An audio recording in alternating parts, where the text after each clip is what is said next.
If you're out there watching right now, because I know at least one of you is, we're going to get started in just 1 sec. We're having a small technical difficulty for one of our players. Just trying to get that sorted away. We'll be right to you so you can watch a bunch of teenagers die. You weirdo.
Hey, this is Tony Vicendon. We are live on Plus One EXP's Roll for Content Actual Play channel. We're a weird little brand that multi-classes in tabletop game design, beard and skincare alchemy, and the Bardic College of Content Creation. You can find everything we do at Plus One EXP or me at Tony Vicenda online. We got started a little late.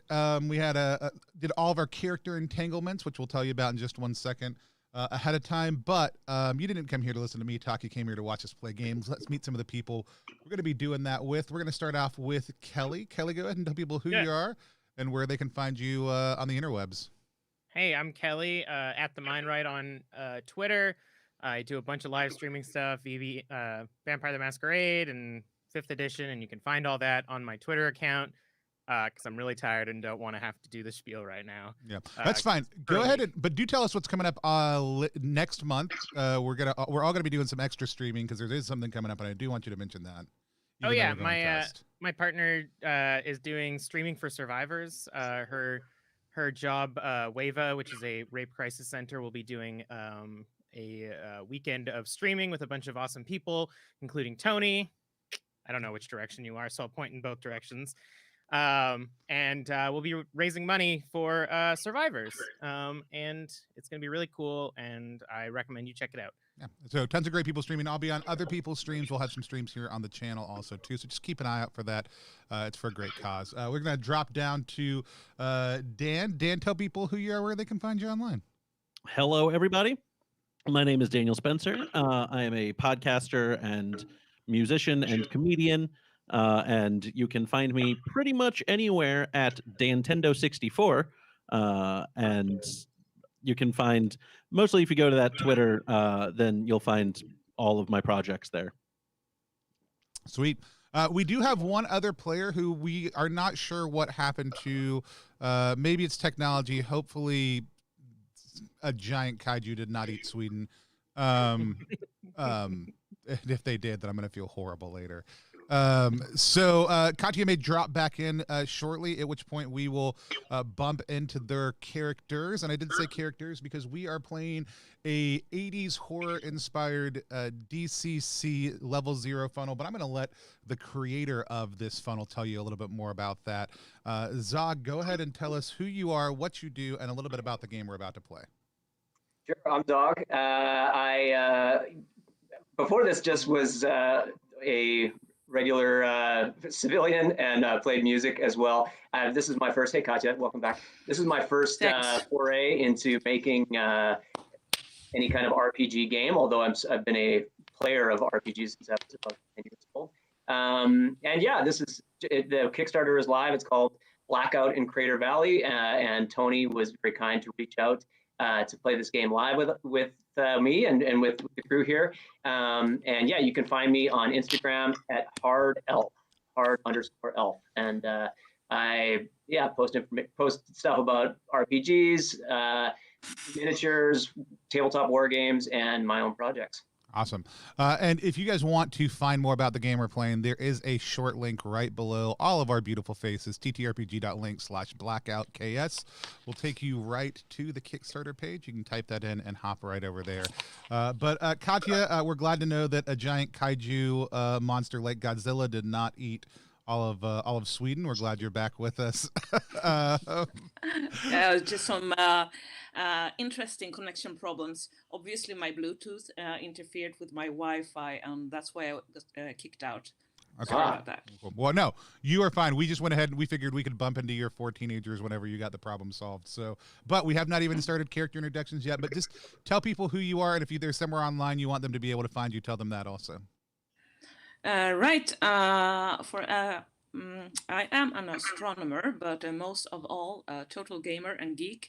And I'm currently, since a little bit more than a year back, working on a role-playing, tabletop role-playing game, which is called The Vast Void. And I'm writing the story, which will be compatible with games as Mothership and Death in Space. And, well, it's taking its time because not only am I doing the entire world building, I am drawing, I'm making the illustration and stuff like that. And I will, however, get back to everyone when I have something to show. And until then, you can find me hang out in various role-playing groups on Facebook. And yeah, that's it, pretty much. Awesome. Well, I'm super excited. We all have 4 characters because that's how things work in a funnel adventure. We start out with a bunch of low-level, weak characters, specifically high school teenagers in this scenario, and they are going to die. We use lines, veils, and the X card on this channel for safety purposes. We are playing in an 80s setting, so just keep that in mind as people are doing it. It also, if you're watching, it is a horror thing. So if you have a really hard time with 17-ish-year-olds being physically imperiled and dying, don't watch this stream. But we do have a strong line against sexual violence on the channel. So a line is anything that may happen in the world that doesn't happen in our game. We don't talk about it. We leave other lines and veils open to a conversation in play. And we also use the X card, which basically means that any time a character can say, or player can say X, we'll stop, we'll go back, we'll figure out whatever the issue was, which could be distraction, which could be something more frustrating or harmful. Pause, figure out what it was, and move forward in a different direction. But does anybody else have any other lines or veils that they would like us to be aware of as we play? Mine's always homophobia, transphobia, and just general bigotry. None of that in this game. Cool. It's the fun 80s, the ones with neon and stuff. All right. Oh dear God. Yeah, I have a thing against neon. No, just Oh, no.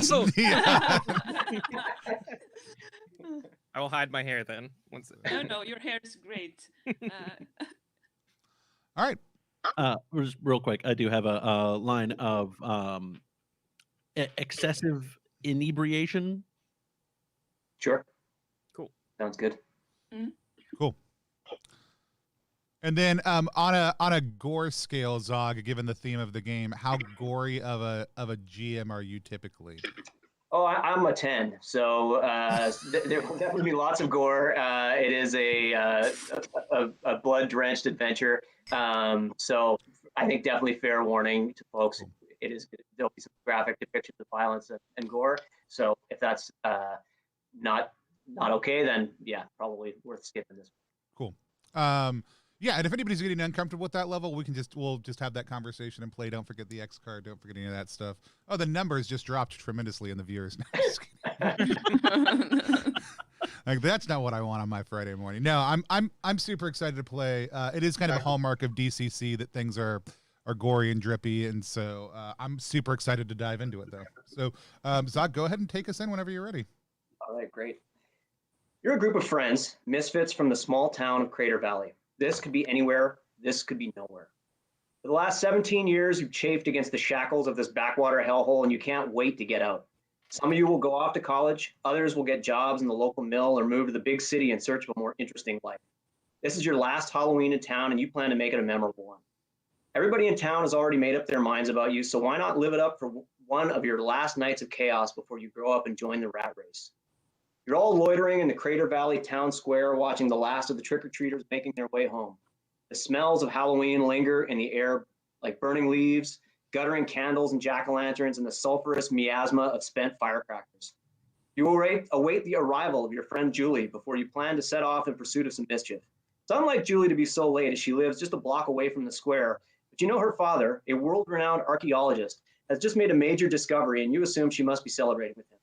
You and your friends are considering leaving without her when the sound of breaking glass fills the air, followed almost immediately by the unmistakable sound of Julie screaming, "Help me! Somebody! Please!" Suddenly, everything is quiet and all of the lights of town simultaneously go out. A moment of absolute silence and stillness ticks by when the air is filled with the cacophonous roar of what sounds like every dog in town howling in unison. Okay, and that's where we begin. So you all are a group of friends. As I say, you've known each other your whole lives, growing up together. You're hanging out in the town square, which I sent you guys the map. You can see it's right in the center of town. Julie lives just a block away, close enough to hear her scream. The lights have just gone out. Dogs are howling and barking. It's a noise unlike anything you've ever heard in your lives before. What would you do? I mean, Denny, Sheila, and Claire have all started howling also too. Okay, and as they're doing that, yeah, you guys are all kind of scratching your heads. They start howling. It's almost like they're having a laugh. A group of 3 dogs emerge from the bushes just at the edge of the square where you're all kind of hanging around, and they look just absolutely crazed. Their eyes are glassed over, their teeth are bared, they're sort of salivating, and they look utterly terrifying. They're domestic breed dogs, just look like, you know, whatever dogs from people around town, but they look absolutely terrifying as they growl at you, and they're probably at this point about maybe 15 feet away, and just, yeah, they've kind of just emerged out of the bushes. What would you like to do? Do we want to introduce our characters at all so that people know who we are? Or are we just diving right in? Do we want to let's just keep on rolling. Let's introduce characters as they take action. Okay. So And I will introduce Bert, who is a dog walker and has the ability to calm dogs and is a giant himbo. He's gonna like quietly push away from the group and then like stand in front of everybody and try to use his dog whistle to like command all of them to calm down. Okay, go give me a D20. Give me a D24 roll, actually, because you have your dog whistle. A D24. Yeah. That means I have to go to the use special the internet. No. I got a 15. Okay. So as you sort of blow on your whistle, the dogs they still look pretty crazed, but they're sort of they take a minute. They're no longer kind of moving towards the group. They definitely, yeah, you've sort of stopped them in their tracks for the moment. What would the rest of you guys like to do? Well, because 311's off the top also works with animals, particularly with Bert. he's gonna like go up and just kind of similarly just like hands out, just be like, okay, Bert, what's the plan here? Make them stop. So you're just trying to calm the dogs down? Yep. Okay, sure. Why don't you give me a D24 roll as well? All right. Bert is a man of few words and many whistles. That is a 6. 6. So you're walking over. You notice that a couple of the dogs are looking more sort of relaxed and maybe not quite as crazed and glassy-eyed. But one in the sort of center of this group of animals still has this sort of faraway look in its eyes, and as it as you go to reach out and put your hand on the dog, it actually snaps at you with an attack. Rip 311. And you're able to pull your hand back really quickly, but it's snarling and foaming at the mouth and sort of begins to advance towards you. What would you guys like? What would you like to do for your next action? And anybody else who wants to take action can also just sort of shut it out. How large are these dogs? They're medium-sized domestic dogs. None of these three look particularly huge or menacing. There's no Rottweilers or pit bulls or anything like that in the crew. But they are sort of medium-sized dogs. The one that has snapped at Dan is a sort of smallish-sized lab. Right. Thomas gets his switchblade ready in case of being attacked. Okay. So Claire Trudeau, who is one of the ones who was howling earlier, has kind of taken notice of how weird these dogs are being and how this standoff is happening. And Claire kind of steps forward and pulls out a firecracker and tosses it at the dog to try to scare it off. Okay, so the firecracker, you all see it kind of whiz through the air. It sparkles as it flies through the air, and as I say, it's totally dark at this point, so everything is kind of lit up for the moment beyond just the moonlight. And as it hits the ground, it smashes, makes a loud banging sound. The two dogs that sort of look more calm immediately kind of yelp in fear, and they take off into the bushes. But the crazed looking one almost takes no notice whatsoever of this firecracker and begins to continue to head towards you. And you guys can still hear, as I say, the sound of dogs throughout the town. It's not just here in the square. You can hear kind of all around you the sound of barking dogs. Kind of growling and howling and making a horrible noise. Does anyone have meat on them? Is anyone just walking around with meat? Okay. No, but Jody tries to make a lasso out of her rope. Okay. And try to actually catch this dog. Okay. Give me a D20 roll on that one. D20, let's see. That's a 19. Ooh. 19. You actually, you are in a feat of incredible dexterity, able to quickly sort of tie this lasso and throw it, and you get it around the dog. It kind of sails around the dog's neck, and the dog looks still quite angry, but a little bit confused as this rope flies around its neck, and everybody is pretty impressed by this cool move that you just pulled. Right. You now have this slavering dog tied up around the neck with this rope. As you do that, though, it immediately starts to look more aggressive and head straight towards Dan's character that was trying to calm it down. Is anybody going to take any action? Yeah, I mean, if that dog's coming at 311s off the top, then he's gonna pull out his brass knuckles and get ready to pop it in the face. Okay, give me an initiative roll for 311s. And that is a... What do I roll for that? Just a D20. Just a D20. Cool. And then you can modify it by, if you have a high agility, you can, high or low, actually, I should say, because you can subtract. So that's gonna be a 4. All right. So while 311s is kind of sliding his brass knuckles onto his hand and get ready to pop this dog, the dog just leaps forward and goes straight for the jugular. God, look at the delight on Zog's face right now. Like Daniel's like, yeah. I told you I was a 10 on the core skill. The dog leaps straight forward towards you. The bite, it snaps right at your face. You can feel wind as the jaws snap right in front of your face, and this dog kind of lands in your lap. It does not actually connect with you. You can go ahead and take an action. Yeah, I'm gonna punch it. Okay, great. give me a d20 roll. A question here. Yes. So I'm still holding the rope, which is around the neck of the dog. Can I actually help by pulling it back when it's getting too close? I'm going to say yes. I can. You can join in the action on the next round, but your action was sort of throwing that rope onto the dog, and then the next one will get you to roll an initiative into this combat.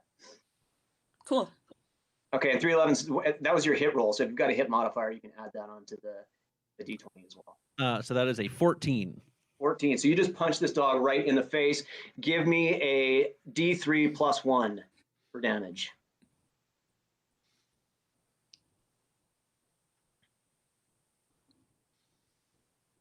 That would be 2. Does that plus 1 take into account the brass knuckles? Yes, it does. Yeah. Okay, cool. Then that is a 2.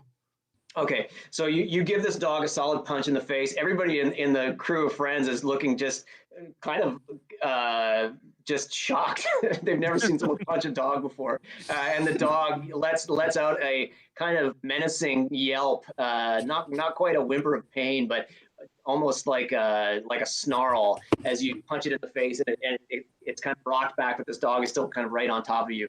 Katya, your character holding the rope, give me an initiative roll. And that's d20 again. Yes, 16. I added plus 1 modifying. Okay, great. So I'm going to say you can take 2 actions here because you're sort of jumping in at the end of that last round, and then you can start the beginning of the next round. So you've got this rope tied around the dog. What are you going to do? First of all, I'm going to try to tighten the rope, as you do may do with the lasso. Yep. Do I need to roll for that? No, you can just do that as an action. So you pull on the rope, the dog, you feel the weight of the dog as you're pulling on this rope, and the rope gets tight around its neck. And the dog now is sort of lets out a yelp as you're dragging it towards you. You can take another action. Mm-hmm. Yeah, how much can I do during an action? For example, could I step forward and try to put my foot on its neck and push it down? Can I do that? Definitely. Yep, for sure. I'm going to say you can just go ahead and do that without having to roll for it, because it's basically you've got this dog tied. It's just sort of taking its round of actions, and you can go right up, and because it's sitting in 311's lap, you can kind of just pull it out of the way and go ahead and step down on it, trying to control it. Then I'll do that. Okay, great. So you've got this dog. It's really now it's starting to kind of, it's going wild as you're trying to hold it down with your foot, and you've got this rope around its neck. It's sort of really beginning to feel out of control. And the dog is then going to try and attack the character holding the rope by sort of twisting its head around and going for a bite. Ouch. And that is, it manages to sort of dig its teeth right into the sort of flesh of your leg, and it is going to do some damage. It's going to do 3 damage. What's your HP? Well, she died. So everyone watches in utter terror as this dog, but just kind of twists around and bites right into the thigh of this character and digs its teeth just right in. She immediately drops to the ground, loses blood pressure, and this terrifying dog is now sort of covered. Its muzzle is covered in blood, and it's standing up, looking punched but defiant. Welcome to DCC, everybody. Katya, who did we just? And snarling at you all. I'm gonna say, what's that? Go ahead. Quick question. Can someone else of my characters take her stuff now that she's dead? I would say absolutely, but it would have to be as like a quick action. So you guys still have to deal with this dog, right? And you need to deal with it. Yeah, before I mean afterwards, after yes. we eventually kill the dog or something like that. Yeah, right. I want to get my my one agile character to try to grab the rope and tie it to something nearby to like lock down that dog. Okay. So which character is that, and what is their agility? So it's Catherine, the drug dealer. She has a +3 agility. Okay, great. She used to be a gymnast, but then Super she got fast. pneumonia. Great. Okay, well, go ahead and give me a D20 roll with that +3 agility mod That's on a it. 9. Okay, so you are able to run out and grab the rope. I'll say you successfully get the rope, and you're heading towards like a lamp pole, but you are not able to fully get the dog tied off on the rope or onto the lamp pole. Anybody else wants to take an action at this point? You can sort of go ahead and do that. So Sheila, out of nowhere, is gonna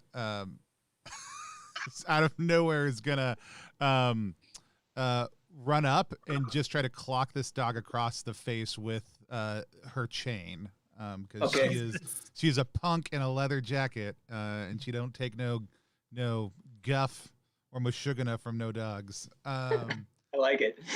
Great. That's how the punks talk, right? Yeah, give me a hit roll for Sheila. All right. That's a 17 + 1, 18. Okay, yeah, you smash that dog right in the face with your chain. You are going to roll a D6 for damage on that one. 4. The dog's head is kind of just crushed under the mighty blow with this chain, and the dog goes limp and hits the ground. Everybody gets to sort of take a breath for a moment as they ponder what has just happened. They've heard Julie scream out in terror in the night, asking for help. Just on the other side of just one block away. They've just watched a friend eviscerated by a dog, and they've then just killed the dog. So what would you guys like to do now? And here's the thing. I want everybody to check in real quick. What part of that was the most upsetting for you? Because for me, it was killing the dog, not the character getting killed. Actually, that was the most upsetting part for me, and not because it was my character, but the fact she's holding her foot, she's standing on the dog's neck, and still it manages to bite her in the thigh. What was that? What just happened there? Yeah, these aren't just your friendly neighborhood dogs. This is something. They have like telescope necks, or what are they? Really? Yeah. I mean, dogs can be pretty hard to control and hold with much. If they don't want to be controlled, it could be quite an exertion. Yeah, I think one of the bigger things to remember is DCC, especially because the characters are level 0, like things that would normally, even for a normal human being, be like a scratch, are like, oh nope, your character just died. Yeah, they're not heroes yet. They are still very much teenagers. Yeah, and teenagers are teenagers. However, I'm gonna take her stuff and put them with my other characters. Sure, sounds good.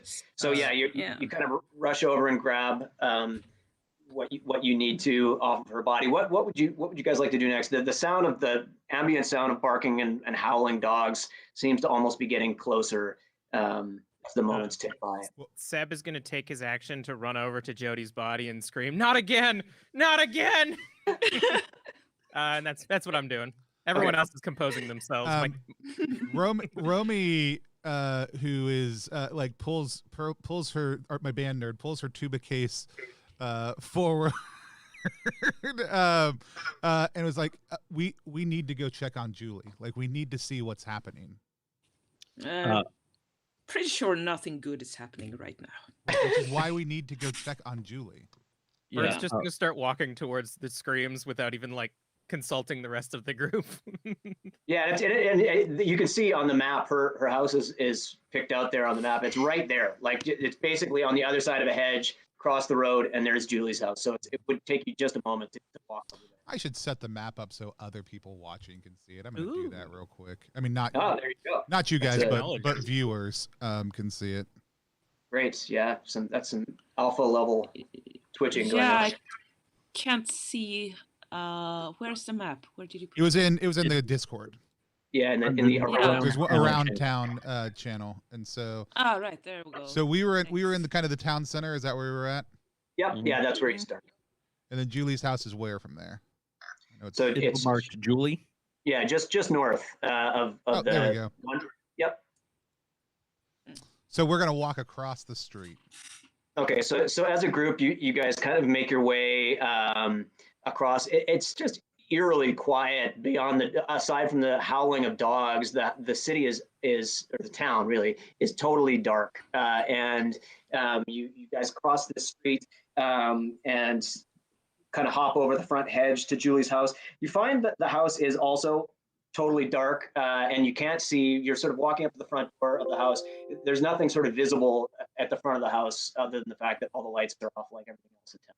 But we did hear a sound of breaking glass. You heard the sound of breaking glass. Yeah. Is it not in the front of the house. Not in the front of the house that you can see there. Right. Perhaps we should take a walk around the house and check out. Sure. Yeah. And then Dan, did you have something you want to say? Yeah, the Ridger is gonna just try and knock down the front door. Okay, so the Ridger goes for are you gonna try and you're just trying to power it down with strength? Yes. Okay, so some of the characters begin to walk around the perimeter of the house. Ridger, being a sort of direct action kind of a person, goes for a kick on the front door. Give me a strength check for the Ridger, D20 modified by strength. As he's doing this, Cat picks up a rock, and there's a key probably because Cat sells drugs to Julie all the time, and they have a system. Okay, well, I like that. I like that idea. Let's start with the Ridger's door kick, and then we will resolve the other. Just in the middle of that. Yeah, it's a big party, so lots of stuff going on. Okay, so go ahead, Ridger. What was your strength check? 18. 18. You kick the door right open. It goes flying, boom, and smashes open as you kick it. The other character's holding up that key like we could have just opened the door, but yeah. So that door goes flying. The other characters that were had already made it around the side of the house. Are you going to continue to go around the back, or are you going to kind of come back to where the sound of a kicking door? Yeah, I think we know what's going on here because I figure we stood around long enough to actually hear him utter this idea to break down the door. Yeah. So, but unless we see something like a broken window or glass shards on the ground, we're just gonna head back into the front as well. Well, you do though. As you come around the side of the house, you do in fact see that Julie's bedroom window is broken. Her curtains are sort of blowing out of the broken window, and you're crunching glass as you walk through the backyard. You can hear the sort of small shards of glass crunch beneath your feet as you're looking up at her window, which is up on the second floor of the house. Okay. Do we have any trails here?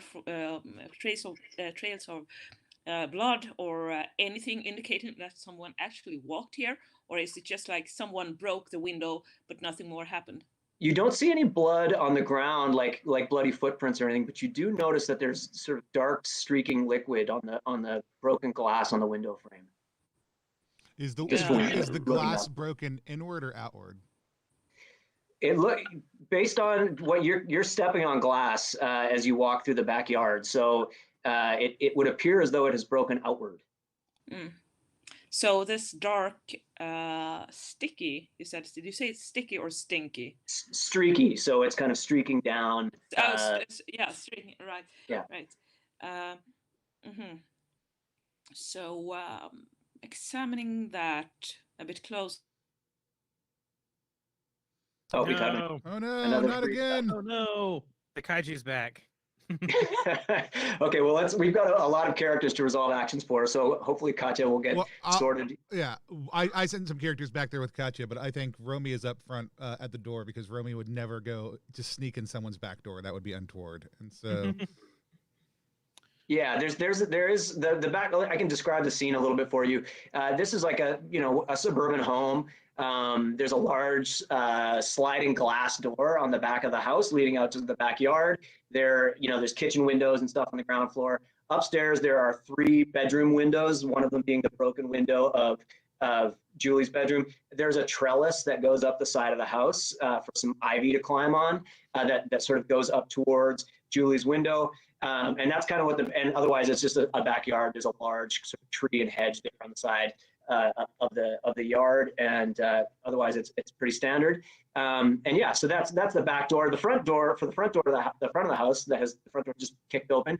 You right away, you are in this foyer entrance of this house. There is a stairway directly in front of you going upstairs.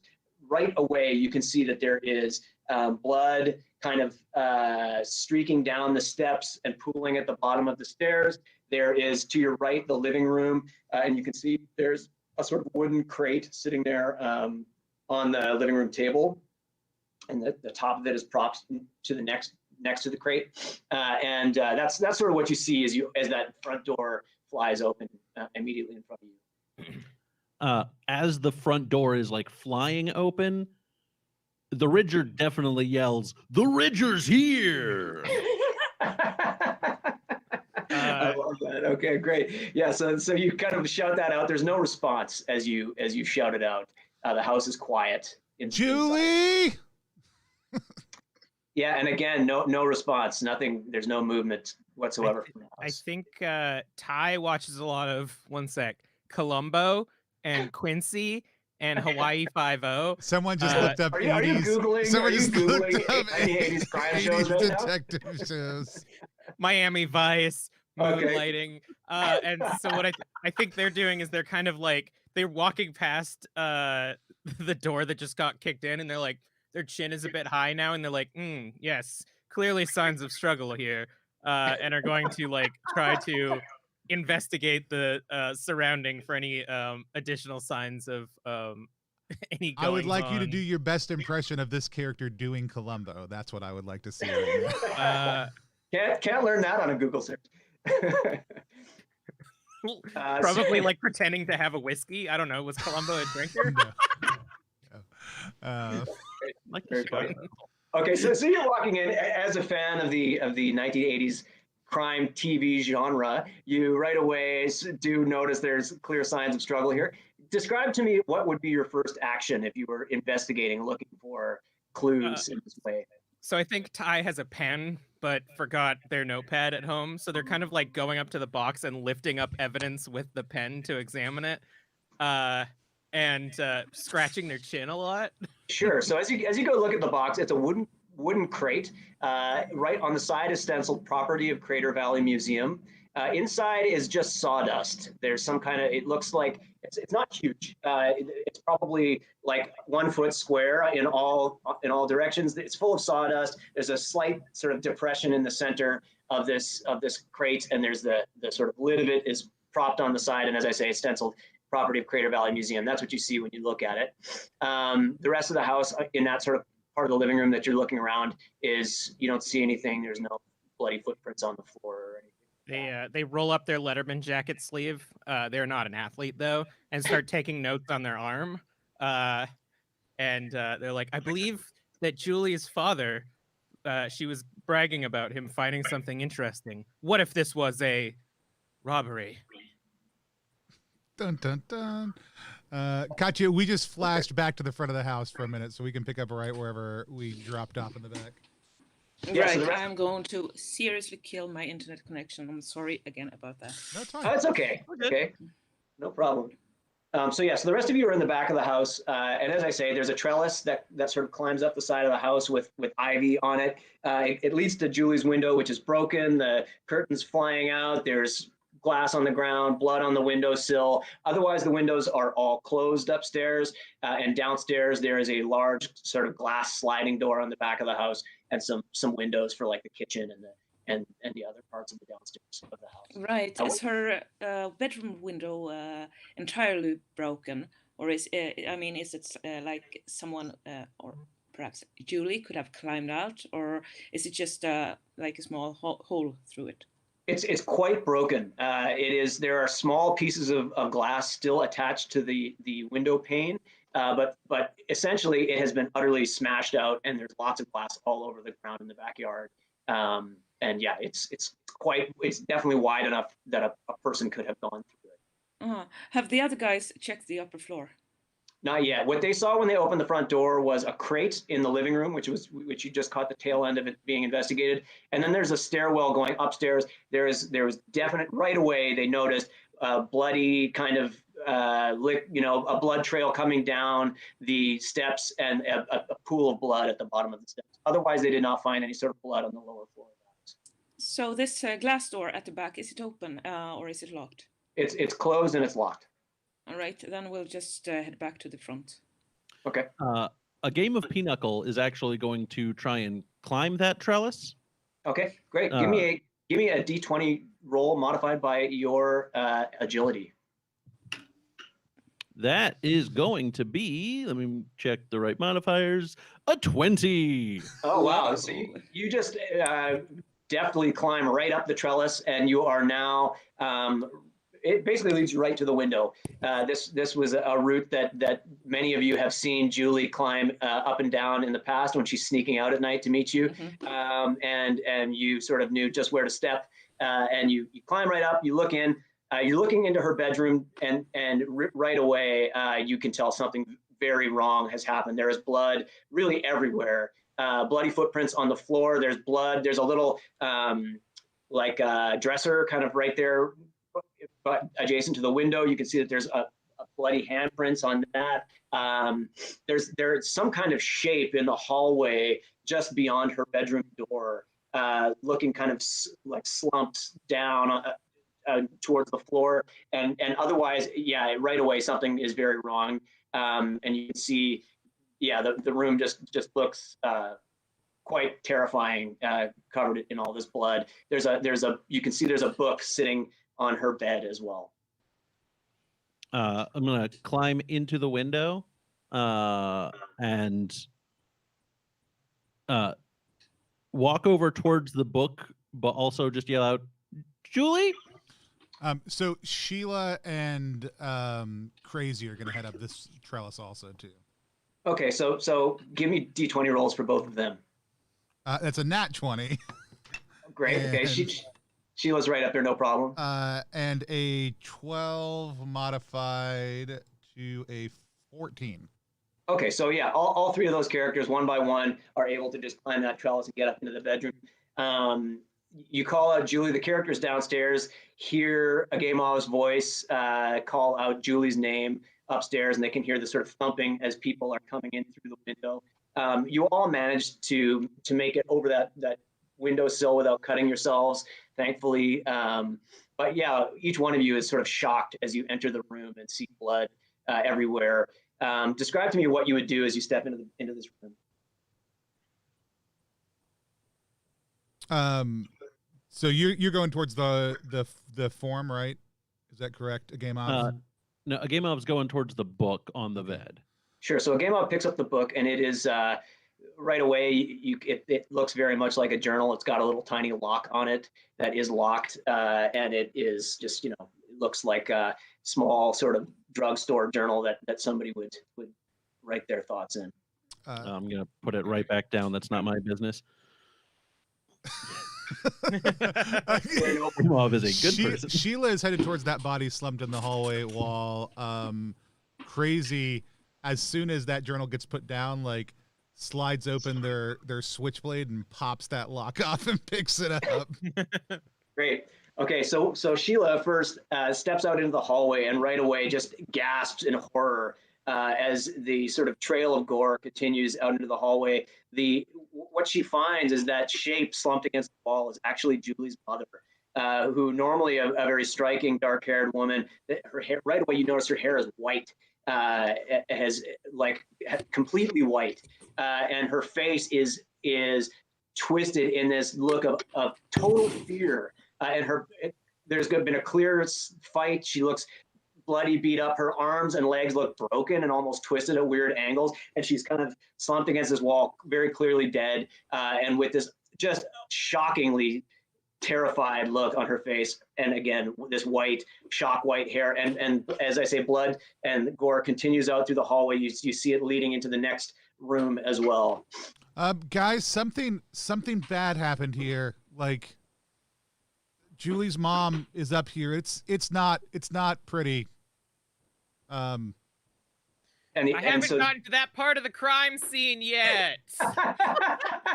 No, actually, Thomas is trying to look through the bottom floor, and Victor joins him, and they both leave Adrian at the stairs to keep watch and also to communicate with the people on the upper floor between the two groups. Here. Great. Okay, so first of all, so Crazy Trudeau, who's looking at that journal, right away, you pop it open, you recognize Julie's handwriting, yeah, you're sort of flipping through it. There's lots of entries of things that she's written about. I mean, I do a quick scan for my name, like as I flip through the front part of the book, but I'm really looking for like the last, couple of entries. Yeah, you actually find that Julie references that she thinks she might be developing a bit of a crush on you in one of the pages, and that sort of jumps out at you. But that you sort of flick, raise an eyebrow as you read that, make a mental note to talk to Julie about that later, and then you get to that last page, the most recent entry, and right away, it's got today's date on it, October 31st, and it says that she's really excited to go out and see you all for Halloween. She really wanted to get a costume together, but she didn't get it together in time. So she's probably just going to try and grab something from around the house. And that's the last entry that's in the journal. I have a question. Are we in costume? Yeah, good question. That was my number one question when we were rolling in, because I 100% feel like costume chart should absolutely be an option. Yeah, that is an option. It actually is an option that we skipped because we had sort of taken that time doing the that's fine. No, I love that. But if you tell me if your character's in costume, I mean, Ty is 100% in a Columbo costume then. So perfect. Okay, great. Excellent. I like that. Which really is just mom's trench coat, but a Columbo costume. Yeah, anybody else? I feel like at 17, some people would still be like diehard Halloween fans, still wearing costumes. Others would be too cool for it. So I think it's up to you if you choose that your character's in a costume for sure. McCormick $10 is for sure dressed up as John Oates. Is there a Hall in the group as well, I wonder? That's a great question. No, none of my other characters would be the Hall. Okay. None of my characters are Hollians also. Actually, right. Maybe well, Romy, speaking of it, Jodie was in costume, but the three remaining are not. And by the way, God is like, I'm not saying I'm bitter, but my character who was in costume is dead already. I was very excited about the reveal. Actually, she was a wilderness scout, but when I picture myself her. I'm kind of having the feeling that this would be Halloween. I picture myself her dressed as an old Arizona Ranger. Ah, there you go. Yeah, but Thomas is too cool.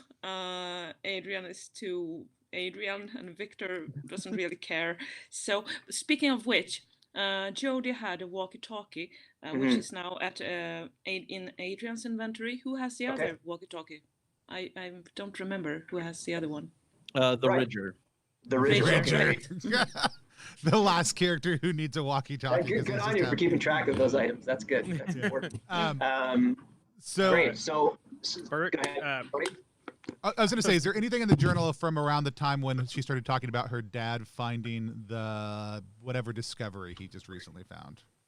Yeah, she just kind of says, Daddy's like totally in his own world with this new discovery. He wants us all to have dinner tonight to talk about it, but she doesn't mention really anything further. Cool. Kelly, did you have something? Are there any traces of the? Oh, go ahead. Katja, go ahead. Which one? All right. Yes, just wondering, are there any traces of the father around? So not that you've seen yet. There upstairs, there are 3 bedrooms. You did the characters that are examining the sort of the dead mother do notice that there are bloody footprints that continue through the upstairs and actually lead into the next room. That is Sheila's next stop. Okay, so Kelly, did you have something to say before we go on to Sheila's further investigation? Yeah, I was gonna say Seb and Bert will be like outside the front door of the house, like keeping guard.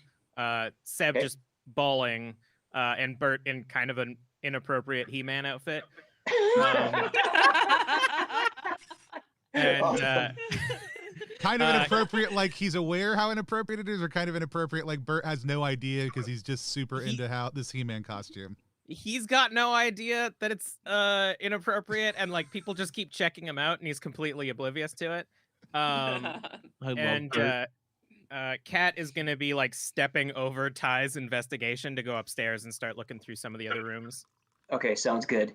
So yeah, you guys are the crew is kind of spread throughout the house and out in front of the house at this point, which is cool. Sheila steps into the next room. Right away, you recognize this must be Julie's father's study. You know, there's piles of books, scholarly journals. There's he's an archaeologist, so there's artifacts and boxes, crates, and things like that. There's all this stuff says property of Crater Valley Museum where he worked, kind of all around, and maps, art, all kinds of interesting things, ephemera around the room. But what you notice right away is, again, there's another sort of body slumped over. There's a desk adjacent to the window in the room, and there seems to be a body slumped over there as well. And again, this room, there's bloody footprints, there's blood on the stacks of books and other things like that. So clearly this room was also involved in whatever happened tonight.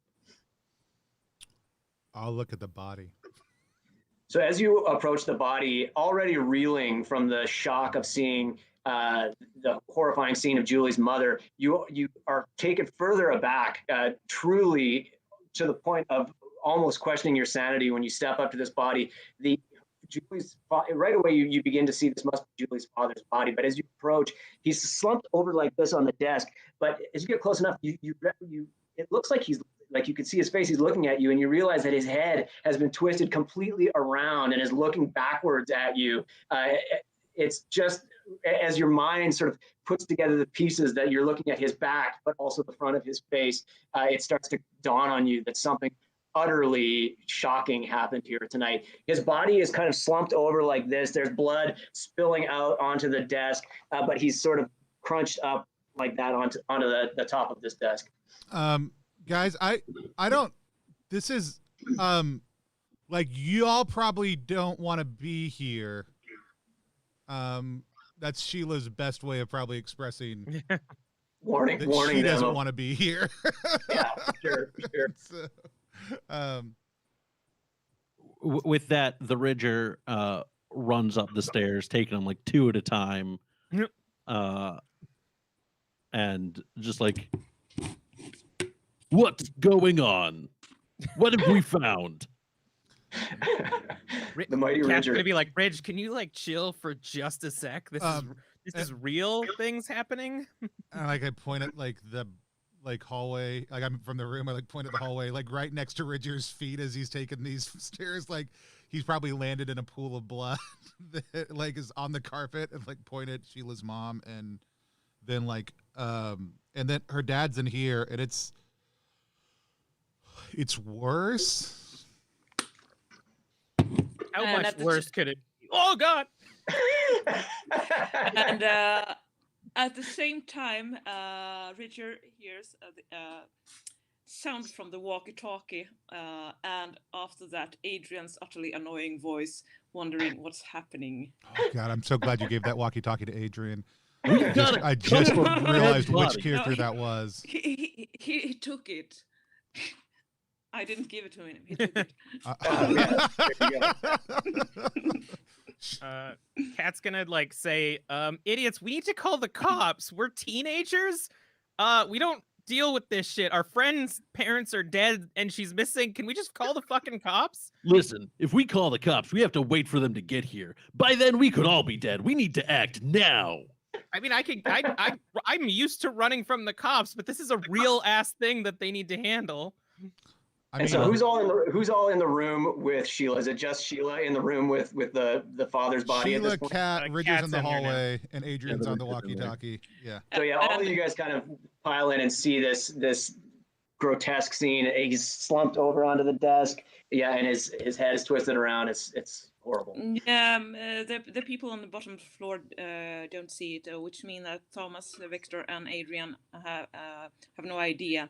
But Adrian somehow gets a hint because he can by now listen to what's going on and screeches into the walkie-talkie. Are you crazy?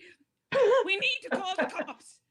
I like. See, I don't agree with Adrian that often, but he's right. I morbidly like reach out and like push on the body a little bit. I don't know if it's in a swivel chair or what. Yeah, as you push it, it is on a swivel chair, and the body sort of swivels around, and you can see that was clutching something to his chest when he died. And I like kind of reach in and try to figure out what he was clutching, or if there's anything there, basically. Yeah, despite the fact that he is very dead, it still requires some doing, and you kind of reach in and pull. There's a book. You can see there's a large leather-bound book sort of clutched to his chest, and it's up to you. You could choose to pull it loose, or you can, I mean, Sheila's already kind of pretty numb at this point, so she's definitely going to go ahead and grab that book. So you reach down, you grab the book. This book right away, you can feel it's a heavy book. It's leather bound. It looks sort of professional. It is covered in his blood, but it feels significant that he had it sort of clutched to his chest as he died. And as you sort of look at it, right away, it's evident that this must have been his journal where he took all of his notes on the work that he was doing. When you open it right away, you see it is just top to bottom with information. He's sort of closely written notes, and you can see there's all kinds of stuff sketched in there as well. Right away, you recognize this bat that he's drawn, and it's a bat that you've actually seen 100 times. It's on display at your high school. And it's like it belonged to really the only famous person who's ever come from Crater Valley. Batman. His name was Bruce McDade, and he was sort of a Babe Ruth type figure. He was one of the earliest superstars in baseball, and for you guys being in the 80s, this is way, way, way before your interest in any kind of sports or really any popular culture. This would have been happening around the turn of the century, but he was still nevertheless a name that everybody sort of knows, like Babe Ruth or Lou Gehrig or something like that. Yeah, his name is on the sign in and out of Crater Valley. Like it's totally. we all know who this is.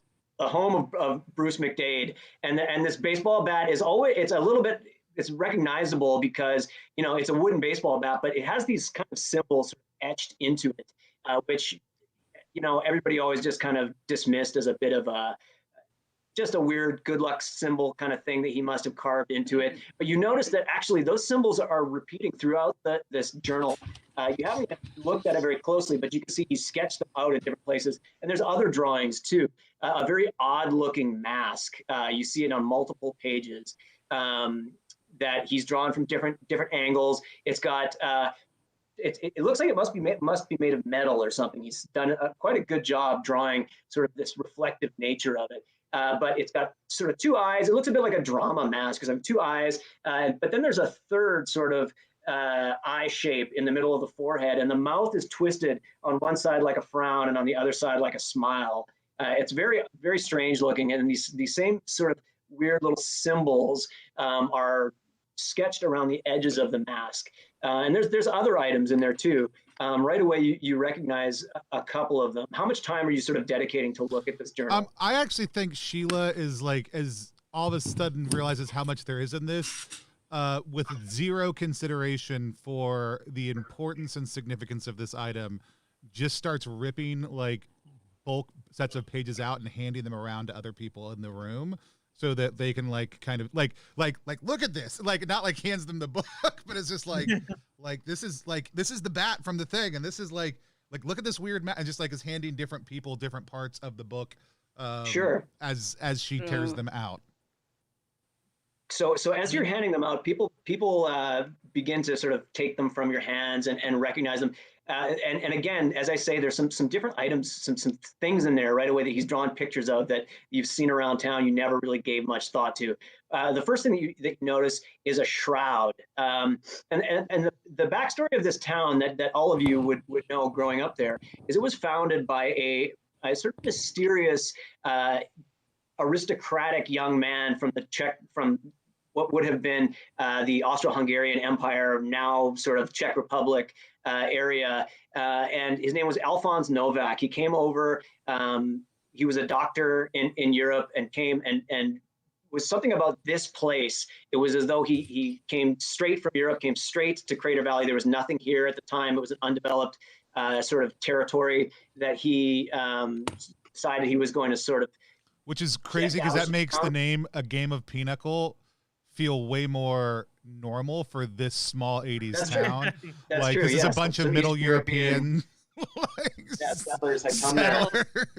And so yes. Not sure about that.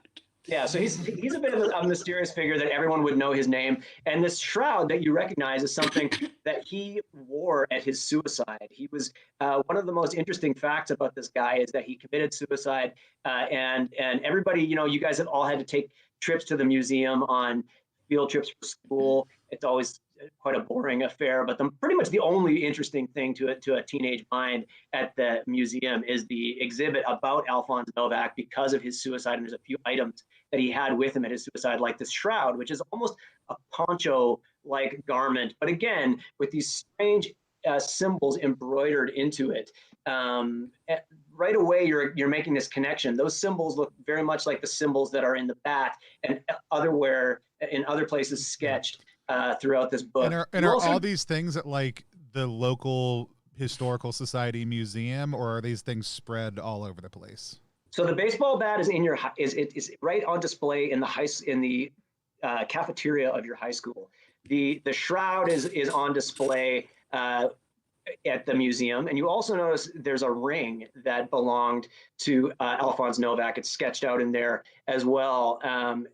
Also, it's in the founder exhibit at the museum. So those are all things that you recognize right away. The other weird thing, and the Jesus freak is actually the one who points this out. There's a cross that, whether your characters would be religious or not, this is a small town. There's basically one church. People would have been there for various things, funerals, weddings, town events. It's kind of also, one of the events. Also the 80s in America, and so yeah, absolutely, yeah. And there's a cross that some of you, particularly those of you whose families were involved in the church, have recognized this cross a million times. It is very ornate, very old world, kind of European looking, not very American looking.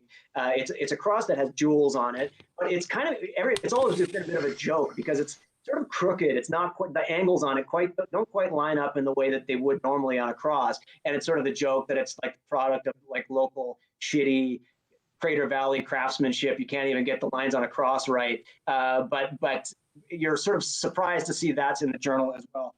And the sort of last thing, this journal is soaked in blood.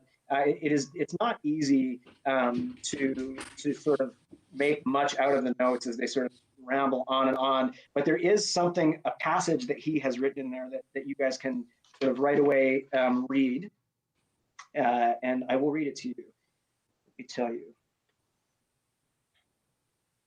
Then we'll go back to dying. Yes, exactly. Where did I write that note? Sorry, I'm just looking at my...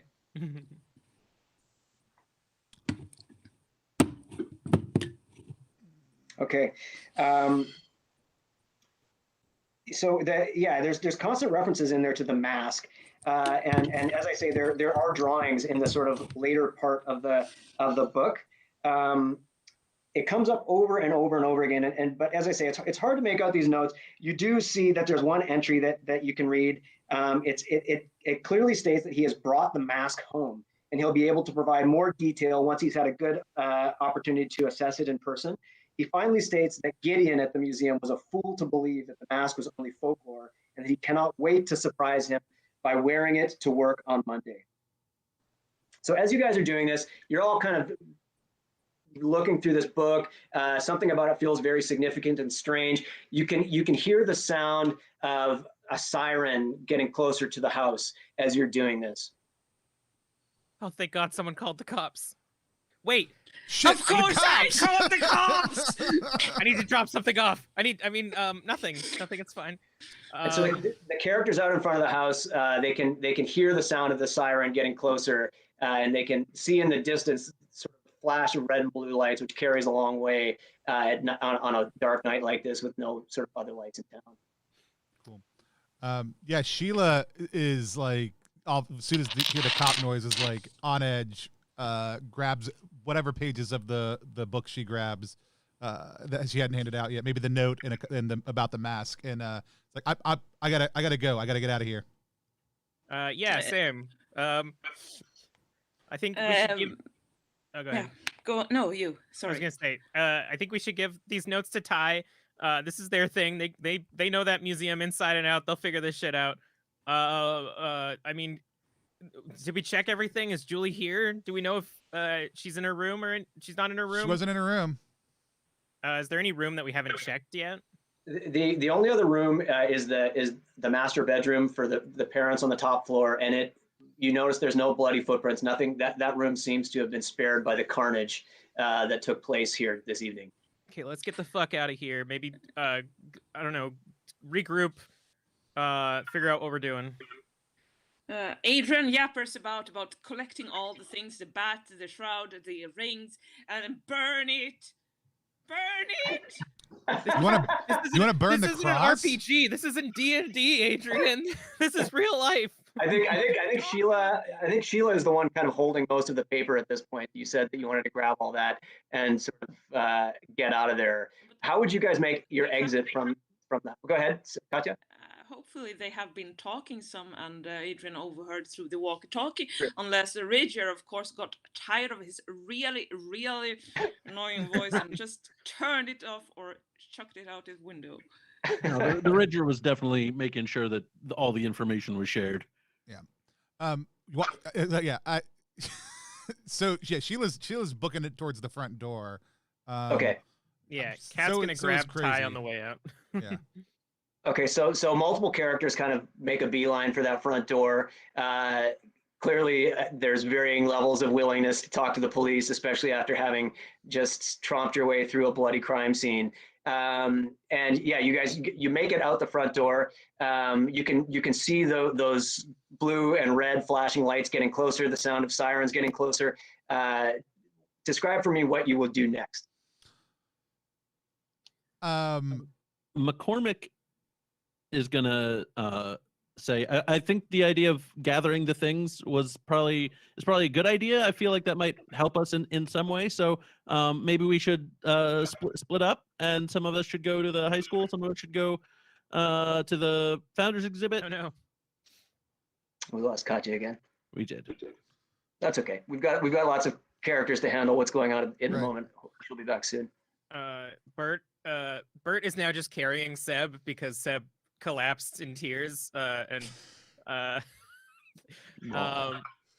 Bert says, I'll go to the high school, I guess. What's going on? What? Romy, who has been outside this entire time, because you don't just go into somebody's house unannounced, even if especially if it's a murder scene. I mean, if we need to get into the high school, I guess that's fine. I can go that way. Kat's like, fine, yes, fuck, whatever. The cops are here. They'll handle this. They'll find Julie. We'll go on this quest, and it'll distract us for the night as we watch one of our friends be devoured by a dog. And wait, Julie wasn't in there? Because Romy has no idea what's going on. She wasn't in there. Can we talk about this on the way to the high school or wherever the fuck we're going? Yes, let's all go to the high school. All right. So you all kind of peel out of here. Everybody, give me a D6 roll. Just one for each player, not necessarily for each character. It's two.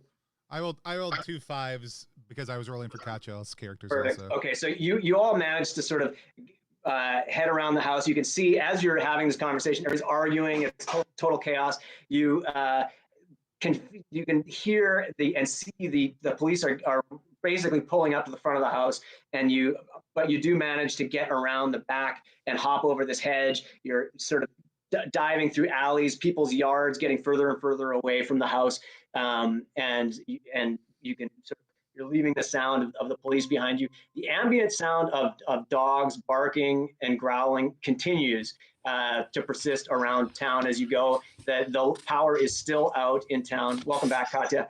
Yeah, so you managed, but you do manage to make it sort of by taking the back routes out to the high school without any further trouble. And as you approach, it's a school you've spent most of your teenage years at. You know it very well. It is dark.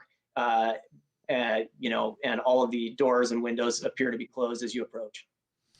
Is this school, just to paint the scene a little bit, is this school have a pitched roof or is it a flat roof? There's a little bit of both. So some of the outbuildings have pitched roofs, some of them have flat. Okay. The main building itself, the main majority of the building is flat, but then yeah, there's other parts of it that are. Because some of my characters would probably know this. I also might know this. The easiest way to get into a high school or elementary school that you're not supposed to be inside of, if it has a flat roof, is through the roof access point because it's never locked. And so. Very important note. Seb lost one of his shoes while hopping over a fence, so he is now sans shoe. So Seb has one stocking foot, which is rapidly getting cold. Yeah, it's very wet and cold. Yes. Okay, so you all are there. You're looking at the school, and absolutely, Tony, your character Sheila, is it Sheila who would know about the flat roof? I actually think that there's a large chance that 3 of my characters all have this knowledge. 2 of them together, 1 of them individually. Yeah, you know, they're sort of they're kind of badass teenagers. They've been up on the roof before. They've been into the school after hours. They know that there's no alarm, and they do know of a way to access the roof access.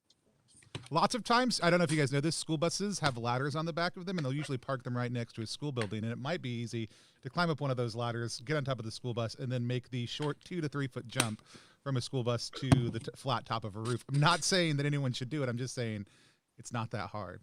And so yeah, and that's exactly what you find. Actually, there is a school bus that's parked right there with its ladder, totally accessible to you. That's some Last of Us level design right there. Good. Yeah, let's get in that high school and find a baseball bat. There's dogs barking. Cat is just like complaining the entire time about how you guys are going on this quest, and we should probably like bunker down because apparently the apocalypse is happening. And obviously, Kat and Adrian have the potential to become really good friends because he's whining so to a degree that Thomas punches him. And he dies. Whine ass. No. This is real teenage role playing for sure. I like that. Yeah. So are you going to try and take that roof route? Yep. I mean, we probably don't all need to go, but I think, yeah, if we want to each send maybe a character, so we can send a stealth team in to unlock for everybody else.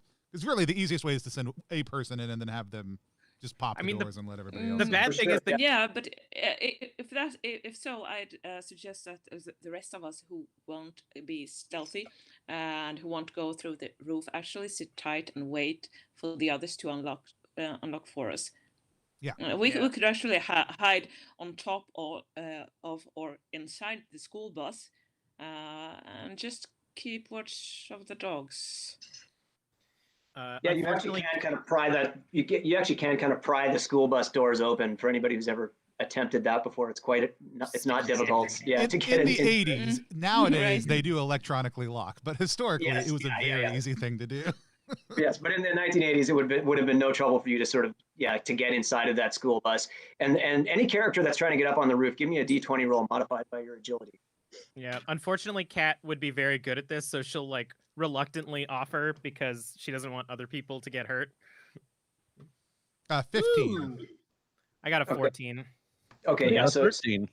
Okay, so all 3 of those characters managed to get up the ladder on the rear of this bus, hop up onto a little peaked roof, kind of make your way up that, and then pop yourselves up on the main flat roof. Sorry, I forgot to roll because I'm sending up Victor. Sure. And yes, 16. Okay. So.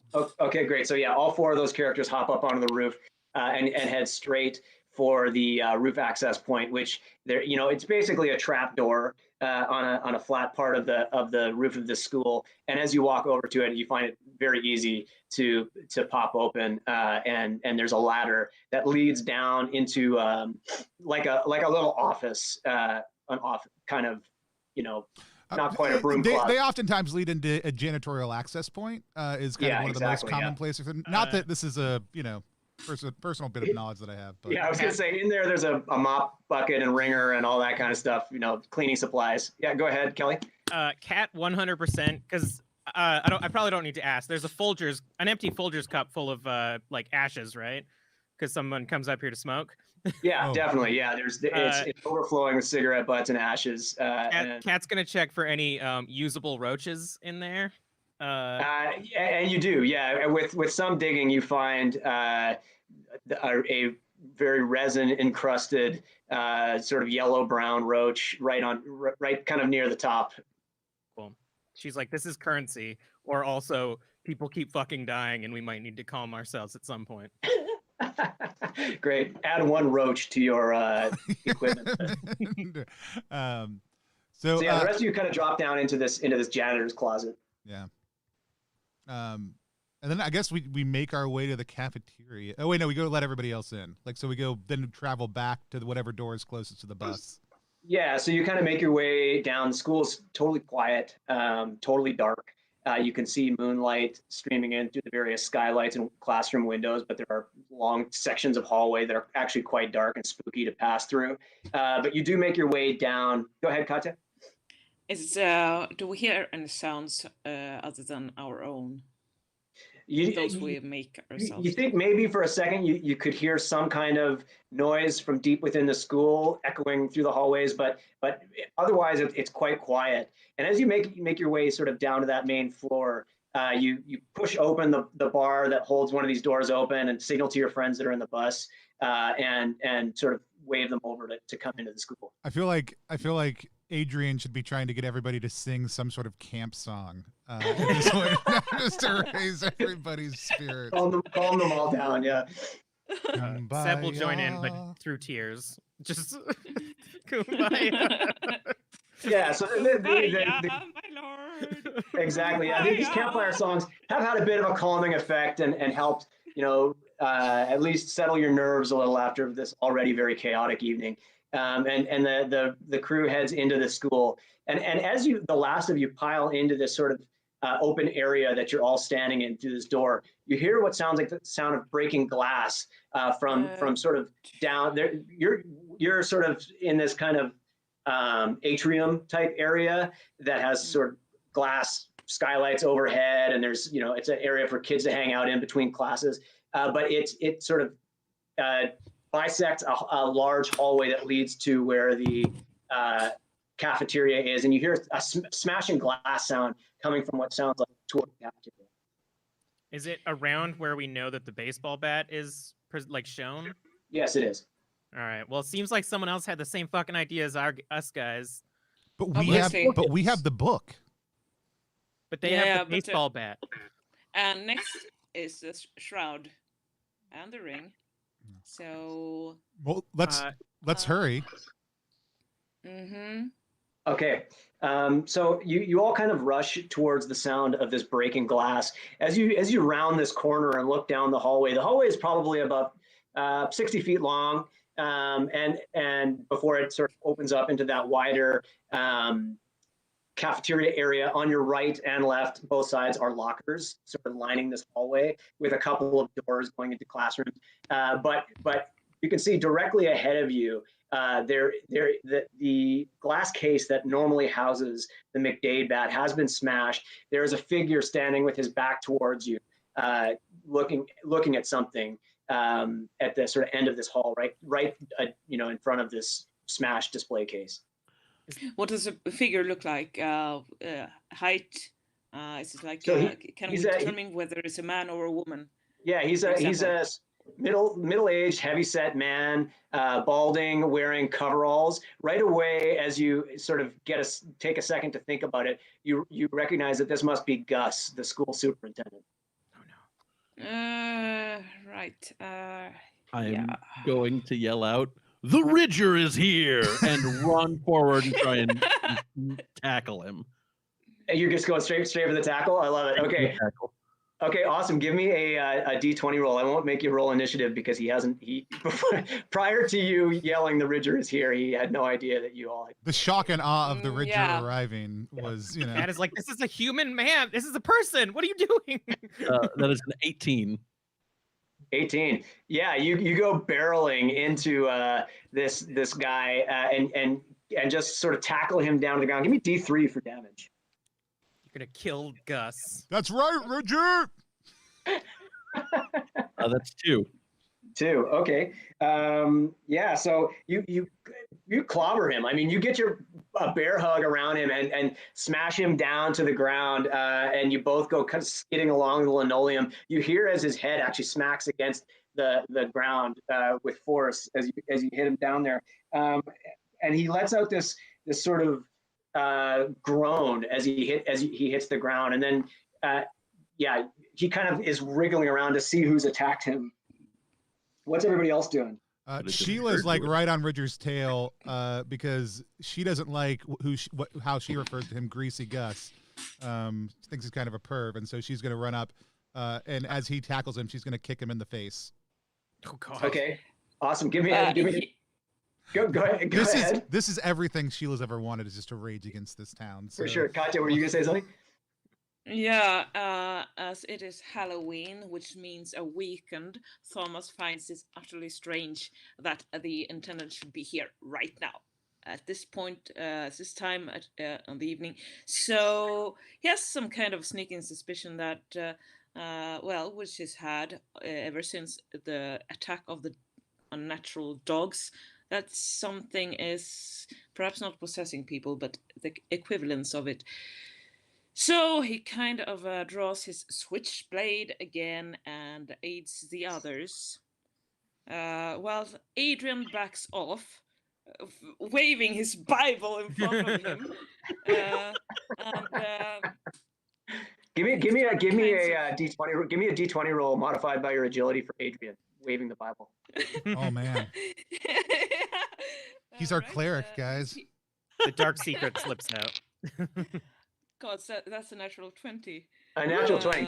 Okay, yeah. So you managed to hold that Bible very, very tightly as you wave it around, and you don't reveal the secret. Oh no, I've used my 20 on that. I rolled gonna be all ones from this point on. Yeah. I rolled a modified 19. Oh, so she's with your Sheila's attack. So you smash him right in the face with this chain, and. Oh no, this is just a kick. Oh, just a kick. Sorry. Okay. So yeah, you give him a really solid kick to the torso. Give me a D4 or a D3 roll. Sorry. Oh, a D3. Hold on. 3. Okay. Yeah, you really give it to him. You're able to just wind up and you fully feel your the toe of your boot connect right into his ribs, and he groans loudly as you can hear the air sort of forced out of his lungs with that kick. Is there anything like heavy around, or like not heavy, but like a baseball sized that might be able to do damage if I chucked it around me? No, not directly adjacent to you, unless you've got something in your inventory that you wanted to use. Otherwise, there's broken glass on the floor. But yeah, that would be. I think Kat's gonna like run to go grab the baseball bat while screaming, "You idiots! It's just Gus!" And then get about halfway and lose breath and start like huffing and puffing, and then start continuing to walk towards the baseball bat. Okay, awesome. Anybody else want to take some actions here while Gus has been tackled to the ground? Yeah, Victor wants to look for fire extinguishers. Sure, yeah, and Victor actually does see one kind of mid hallway. There's a fire extinguisher that's kind of there, set in this very easy to sort of pull it out of setting. He takes it and saves it for later. Okay, great. So yeah, you can add fire extinguisher to your inventory. Were you afraid she was going to smash him in the head with the fire extinguisher? I was very afraid that she was going to smash Gus in the head. That's for the next NPC we encounter. Where is the bat, by the way? So the bat is in his hand. You see as he slides forward, he's clearly got the bat clenched in his hand. Well, Sheila's going to reach down and try to yank I'm going to say Sheila can't take any more actions. Oh, we're waiting on everybody else. Okay, I'll wait for the next round. Yeah, I'm going to let everybody can declare an action right now before we have to do any kind of initiative or anything, because you sort of took Gus by surprise and were able to tackle him to the ground. Are all of our characters here, or just the first 4 that broke in? No, I think we just let everybody in. No, we're all here now. Did I think with like his face all red and like tears running down his face, Seb's gonna try to pick up a piece of glass and stab Gus with it? Okay, so I'm gonna say that this is going to be, you're gonna have to make a hit roll, and if you fail the hit roll, you actually are gonna cut your hand and take some damage on this one. So Cool. Go ahead and make that d20. I'm so scared. I'm so scared for Seb. What is this modified by? It's modified by, I'm gonna say by your agility, because you're sort of trying to be deft with this glass. I got a 14. Okay, so yeah, so you are able to pick up this piece of glass without cutting your own hand and give a stab into Gus with it. Give me a D4 roll for damage. I just want to pause for a second and say janitorial and sanitary and superintendent services at a school are a thankless job, and that we're really appreciative for all the janitors out there in the world. Absolutely. Sorry in advance to any janitors currently being offended. I know there's multiple watching this stream right now, so That's right. I got a 4 on my damage roll towards this innocent man. you just plunge this broken piece of glass right into Gus's shoulder, and you can feel it sink right in, and blood begins to stain his coveralls as you do that, and he again lets out a gasp of pain as you drive this glass wedge. Yeah. Victor kind of wants to know, why again did we attack this guy? Yeah, Seb's having a bad night. I think we're every all character having a for their bad own night. reasons. Well, shouldn't we actually be checking out the cafeteria? Well, he is where the bat is. Like, he has the bat in his hand. So I think you basically are now in the cafeteria. Like we are in there. Okay, right. Essentially, you're sort of at the front of where the cafeteria. Yeah, fine. So he's the only one who's there. No one else, right? So that's the only person that you can see. Okay. I kind of got the impression we were still in the corridor outside of the cafeteria. Anyways, then never mind. No, yes. It's all kind of the big cafeteria area. A game mode like to run up and try and wrest the bat from his hand. Okay. So you reach down, you grab this bat. He is holding it with an incredible amount of strength. No matter you're putting all of your body's power into trying to pull this bat out of his hand, and his fingers don't even move, as though they don't even give a little bit. It's total resistance to your strength. Anybody else want to take an action? Is he still alive? Yes. I feel like at this point there's enough bodies around it that none of my characters would want to necessarily rush up and try to get in the mix. Okay, great. So you've all kind of piled, or multiple of you have sort of piled on to Gus here, and you've tackled him, you've stabbed him, you've kicked him in the ribs, and it's just beating on this guy, and he's sort of groaning and grunting with pain as you do so. But he manages to sort of take a big deep breath, and then he throws the Ridger off of his back, and stands up on one leg, and he's holding this bat sort of menacingly and looking right at you guys. He says, "All these years, it's been right here under my nose. I've seen these symbols 1,000 times, but only now do I understand their power." And then he swings, and he's going to make an attack. So I want everybody to go ahead and roll initiative for me. Oh, no. How far range does he have anyway? 20. Range. Okay, so Katya, you got 20? Yeah. Modified 20. Yeah. Oh, okay. And what's this modified by? Is it agility? Agility, yes. Your highest agility of your character, whatever group of, because you'll just roll for your group. So whoever you're, yeah. So that gives me a modified 3. Ah, okay. Very good. I was feeling bad about mine. What's yours, Kelly? Modified 8. Okay. I could modify my 20. If you roll a 20 straight up, I think you should go first. Yeah, a natural 20 wins. So in fact, you will get to go first here, Katya. You see him kind of bracing himself with this bat, and right away you notice that his face he looks menacing. I mean, Gus is a pretty harmless guy. You've all seen him mowing lawns, unplugging toilets, mopping the floors, fixing various things around the school. Buying drugs.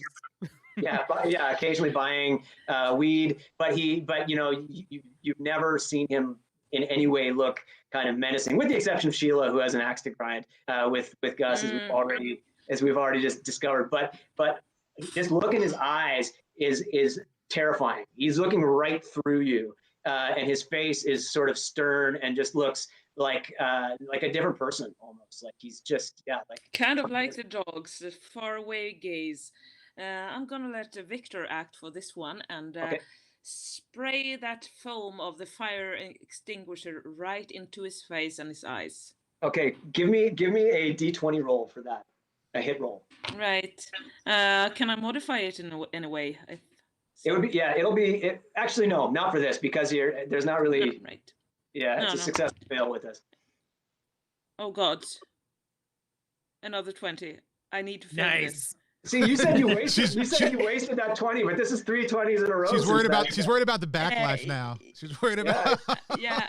Amazing. You hold up that fire extinguisher and you just unleash it right in his face, and white foam blasts all over his face. However, I want all of you, to make a D10 roll for me.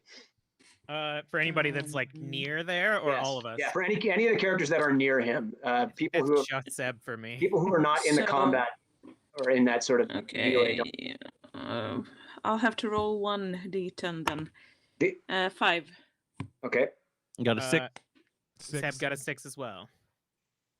Okay, so all of you get a little bit of a stinging, kind of burning feeling in your eyes as this chemical retardant is blasted out into Gus's face. He gets the brunt of it, but everybody kind of takes it right away. You're all have to rub your eyes. All of those particular characters are going to go last in the initiative order, with the exception of the one who just set off that fire extinguisher. Okay, so Katya, do you have any other actions that you'd like to declare? Could I? Do I have another one? Yeah, you've got 2 more characters. So. Well, Adrian isn't doing anything except for sounding and yappering about stuff that nobody cares about. Thomas keeps his distance. Okay. With his switchblade, waiting to see how this all will develop. Okay, sounds good. And then Tony, your characters. I guess Sheila was in there. She would have just sort of gotten some of that in her eyes. She's gonna go later in the order, but your other characters can take action. Yeah. So I don't know that Romy's bardic inspiration is going to help at this moment in time. So I don't think we're going to tuba jig at all right now. But Crazy flicks a switchblade down and then runs up and tries to stab Gus in the arm to get him to drop this bat. Okay, great. So give me a hit roll for that. Nat 20. Nice. Wow. Whoa! This is crazy. By the way, we're rolling Black Rainbow dice here, which is our official dice of our stream now, at least for me. And they make these awesome dice bags, all kinds of different kinds.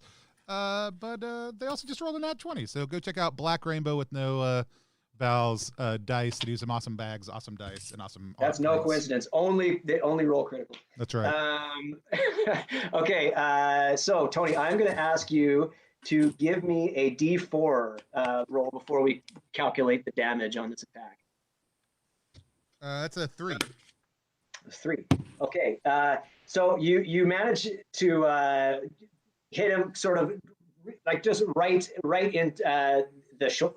You said you were going for the arm? The arm, yeah. So like either like here or, I mean, depending on what was presenting, like here or here would have been the, like, you know, the kind of spots that we were going for. So this dagger, or it's a switchblade you're attacking with? Switchblade, yeah. Switchblade comes arcing through the air, piercing right down into the meat of Gus's forearm. You see it pierce right through his coveralls, and it comes out the other side, and you can literally see the blade sticking out of the back of his arm. We are going to add +3 D3 damage. So okay. You're going to get automatic 4. You'll do full damage with your blade, but then you're going to roll an additional D3, and we'll add that onto. Okay. That's going to be a 3. 3. Okay. So that's quite a hefty attack you've just made, and yeah, you just sort of slice it right into his. It's literally sticking still right into his arm, and he kind of groans in pain as you do this. I think you've got one more character. I do, but this is not something that Denny would be super interested in running up into. Okay. So next up we have Kelly. So I think Bert is gonna look for anything that's like a garbage can lid that he could use for a shield potentially. Okay. Yeah, there's the garbage bins here are like just kind of these rectangular things with a bag and top. There's no lid on them, unfortunately. Damn it! Is there are there like chairs here? Yeah. There's a whole array of chairs throughout the cafeteria area you pick up. I think perhaps trays. Oh yeah, the plastic trays. Are there? Plastic, oh my gosh, aren't there yes. aluminum? They've all been put away for the day. You could absolutely retrieve one from the kitchen, but it would take you time to sort of walk back in that direction. I think Bert's gonna pick up a chair and almost like lion tamer Gus and try to like shove the 4 prongs like around Gus's torso to try to subdue him. Great. Okay, give me a D20 roll on that one. That is a 15. 15. Okay, so you do kind of you manage to drive this chair into him. It's not the most offensive weapon in terms of its ability to do damage, but you do sort of hit him backwards. I'd say give me a D3 for damage on that. Yeah, so, Bert's more the CC type. Yeah. That is a 2. Okay, so yeah, you kind of knock him back with you can feel the feet of the chair kind of make contact with him, and he's sort of knocked backwards. And you've kind of got this chair to use defensively anyway. Nice. Lion tamer style, as you say. Kat's gonna you said we're in the cafeteria. Is the like kitchen open, or is there a way that she could like break into the kitchen to try to find like a knife or something? The kitchen door is at the back of the cafeteria, and it is there's sort of a garage door style screen kind of metal thing that separates the pass bar where the food is normally served, and then there's like a door that is closed, presumably locked, but you don't really know. It's at the back of the Is there a window on the door? Yes, there is a window on the door. I think she's gonna spend her time trying to like break the glass so that she can unlock the door and get into the kitchen. Sure, give me a strength check to try and break that glass. Ooh, that's a solid 3.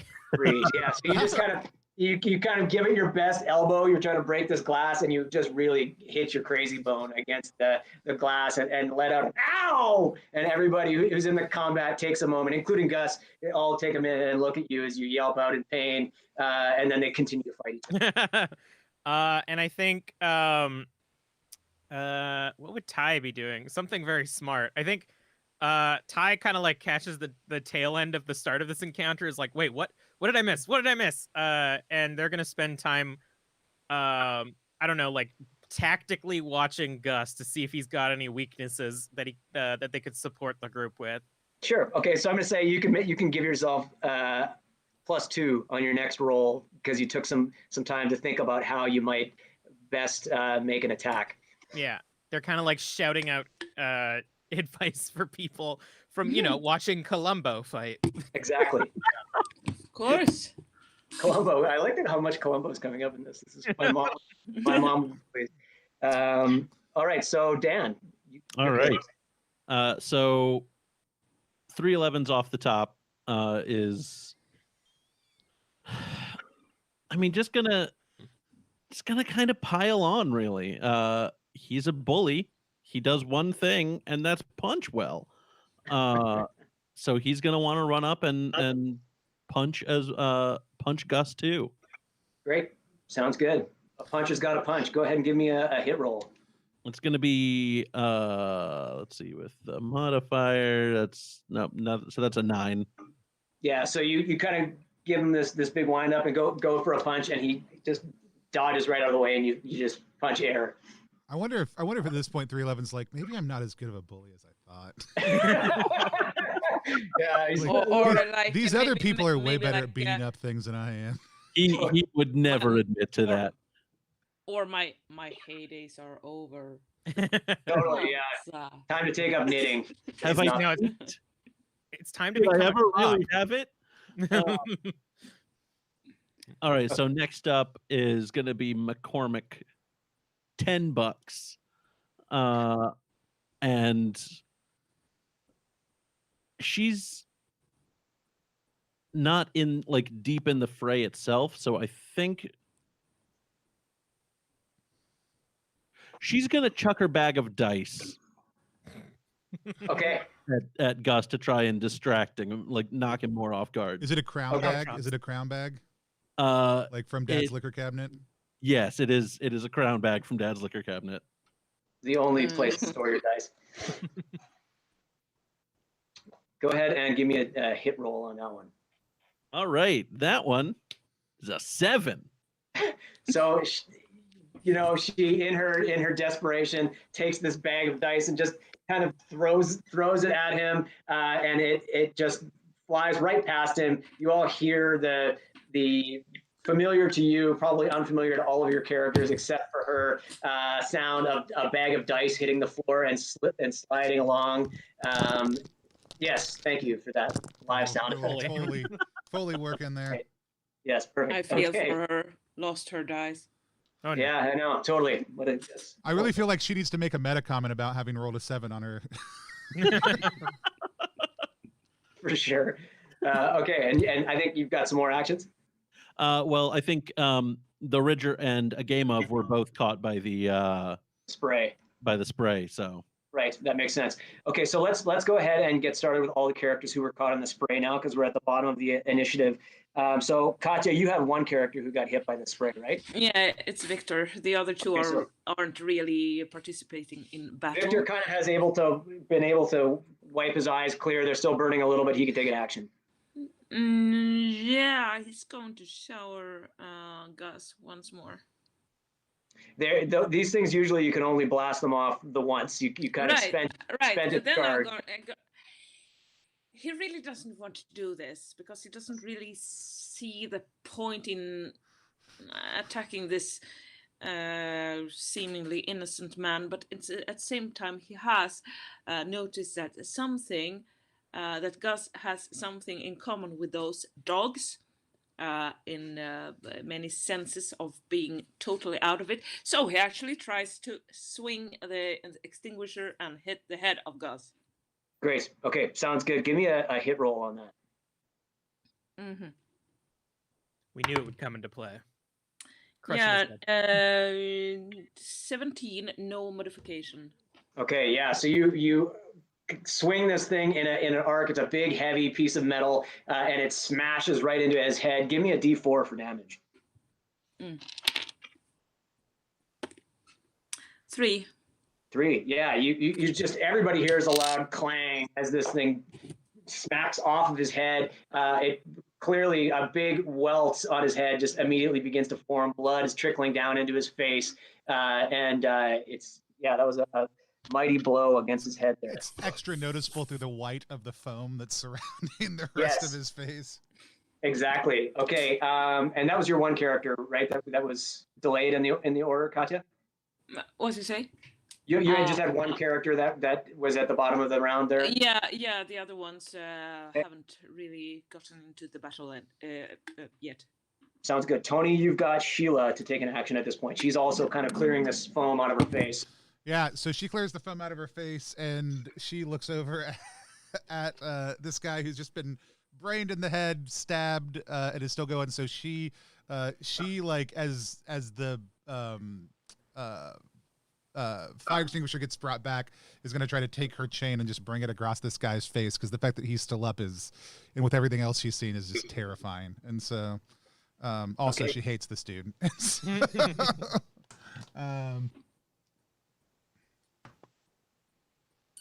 18 modified 20. You all are rolling hot tonight. There's impressive. Okay, so yeah, you sort of smash him in the face with this chain. Give me a d6 roll for damage. 4. You just hit him hard. You really wind up. You hate this dude, and you smash him right in the face. He struggles down to one knee as you smash him in the face. He's still got the bat in hand, but yeah, you've smashed him right in the face with this thing. He's badly hurt. Do you have any other characters? No, that was the only other one who was at the bottom of the order. Okay, sounds good. And then we have Kelly. Do you have any? You had somebody who was in the black. So Seb's tears just washed out the spray. Yes. So he just like fell down on his knees, right? Yeah, he's down on one knee, kind of leaning. He's down on one knee, holding the bat. Seb is gonna go for a kick right between Gus's legs. Okay, straight for the palms. Gus has no pride. All right, sounds good. Give me a hit roll on that one. Fucking hell, that's a 15. Damn. Okay. Killing blow to the nards. Let's do it. Killing blow. Give me a D3 for damage. That's 2. 2. He is really hurt. Now he's fully rolled onto his side and he's groaning in pain. And I think, Dan, you have got a character to. Yeah, 2. So a game of is going to go first, and just try and karate chop the injured arm. Just really trying to free this bat. Okay, sounds good. Go for it. Give me a hit roll on that one. That is with the +1. That is an 11. So you don't quite hit him. You come right next to the arm, and your hand sort of. I would like to spend some luck then. Okay, how much luck? You're really close. Just the trajectory is. I'm gonna spend 2. 2 points of luck. Yeah, you crash, boom, and you are able. You make a perfect. Your sensei would be very proud. Your chop lands perfectly on his hand, and the hand goes loose. His body goes limp, and he seems to lose consciousness, laying there on the ground. His breathing's getting very shallow, and the bat rolls away. You hear it kind of roll on the linoleum. His body kind of goes slack, and his keys, his big ring of keys, hit the floor, and he appears to be dead. Perfect. We need to grab the keys. The Ridger is going to go for the bat. Okay, so the Ridger reaches over, picks up the bat. As soon as your hand closes around that bat, you feel an intense, searing, burning pain in the palm of your hand. It's like as though you picked up a hot coal right out of the fire, and your vision gets cloudy. You sink to your knees. All of your muscles in your body tense up, and you let out a cry of pain, and everybody kind of looks over at you. But as that passes, your sort of vision clears up. You feel your strength returning, and in fact, not only is it returning, but you feel this power sort of coursing through your muscles. You've never felt so strong before in your life. The bat, the little sigils on the bat, you notice that they all seem to. It's almost like they're filling up with your blood. They light up. They fill up red, and they sort of clearly stand out against the wood of the bat. And you now advance up to level 2. as a warrior, Ooh. which means you're going to add 2d12 hit points to your overall HP. And you can now do something which DCC is called a mighty deed of arms. You have to declare it. You got to tell me what you're doing. And you can roll a d4. If you get better than 3 on your d4 roll, that means your mighty deed succeeds. And it can be anything. This is like DCC's equivalent of like a cleave attack or a disarming attack or something like that. You could tell me I'm going to strike to disarm. I'm going to try and hit 2 people at once. I'm going to try and knock this person's head down the street, whatever, and you tell me what it is. It's not always going to be a perfect success, but it is sort of like a way to buff up your attack. And if you get 3 or better, you can add the result of that onto the damage your weapon does. You got to tell me you're doing it. Go ahead, Katya. And now we have ourselves a tank. Yes. We already did, but now our tank isn't made out of styrofoam, and so, Yeah, totally. So you just picked up that bat and you're sort of swinging it around, but you realize your hand is you can't move your fingers. You cannot take your hand off this bat. It's as though your hand is fused right to the bat. Katya, you said one of your characters is picking up the keys. Yeah, it's Victor. Okay, so Victor now has the keys. It's a large ring of keys. There's all kinds of keys on there. actually, Kat is still trying to break the window on the door, just kind of like hammering her fist up against it. Victor tries to use one of the keys to unlock it. Sure, yeah, you try a few different keys, and right away you find, after 3 or 4 keys, you find the one that works. That door pops open, and the kitchen is open. It's quite dark in there, as all the power is still off.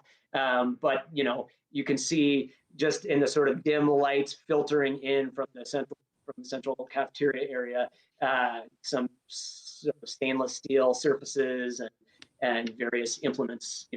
yeah. Kat's Fine. gonna look for weapons for people. Let's like pause knives and for stuff. let's pause for a second. We actually it's been played for about 2 hours. Let's actually take a 5-minute break. Just give us a chance to get up, kind of stretch, refill beverages, go to the restroom, anything like that. If you're watching right now, Wava just joined us. Yes, Wava, we are going to be supporting Survivors in March. We're super excited for that. We had Kelly share a little bit about that. Maybe we'll talk about it a little bit more when we come back. Also, too, we are playing Blackout in Crater Valley, which is a 80s horror themed DCC Dungeon Crawl Classics supplement mod setting that is created by Zog here on stream with us, who's running it for us. We are each playing 3 to 4 characters because one has already died. Actually, this has been a surprisingly death light DCC adventure. Yeah, that's the most. You all are the most successful group to take on us. And so some of that's statistically wonder. improbable rolls. Some of that is smart character choices or smart player choices, which is what DCC and other OSR things do. But we'll be back in about 5 minutes to see how more of these characters horribly die, except for probably at this point not the Ridger, but maybe him also too. Who knows? So we'll be back in about 5 minutes to play a little bit more Blackout Valley, Blackout in Crater Valley.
Great.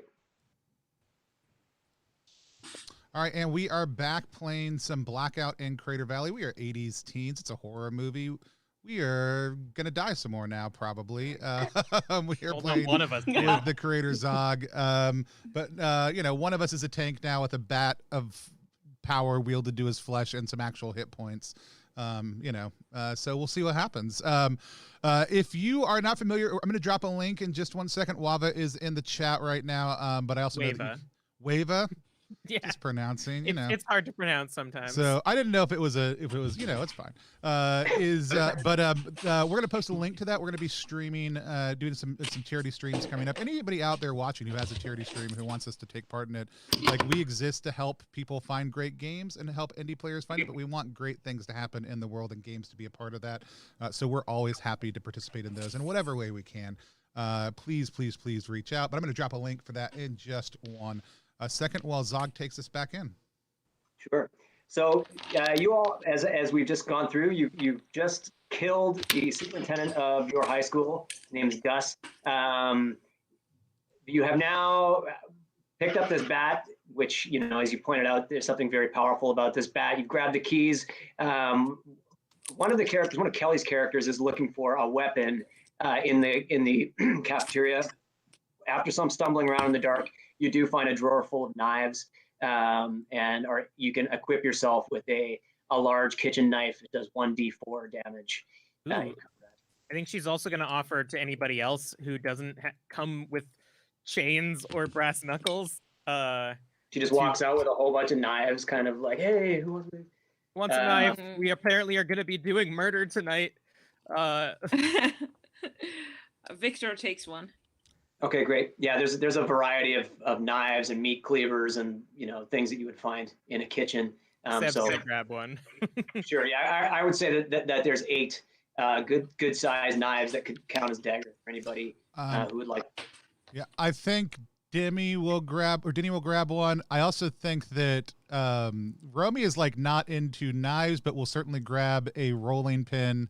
That I would love to be able to count as a club, essentially. Sure, yeah, that's great. Yeah. Actually, let's go with a little bit more thematically. Let's go with a giant meat tenderizing mallet instead. Okay. Yes. Perfect. Oh, that's great. Yeah. Very gory weapon.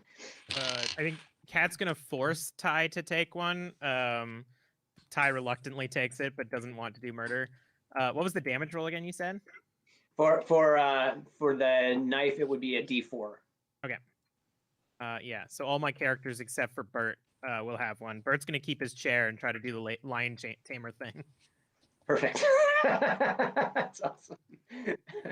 Great. Anything else that you all would like to do while you're in the high school here?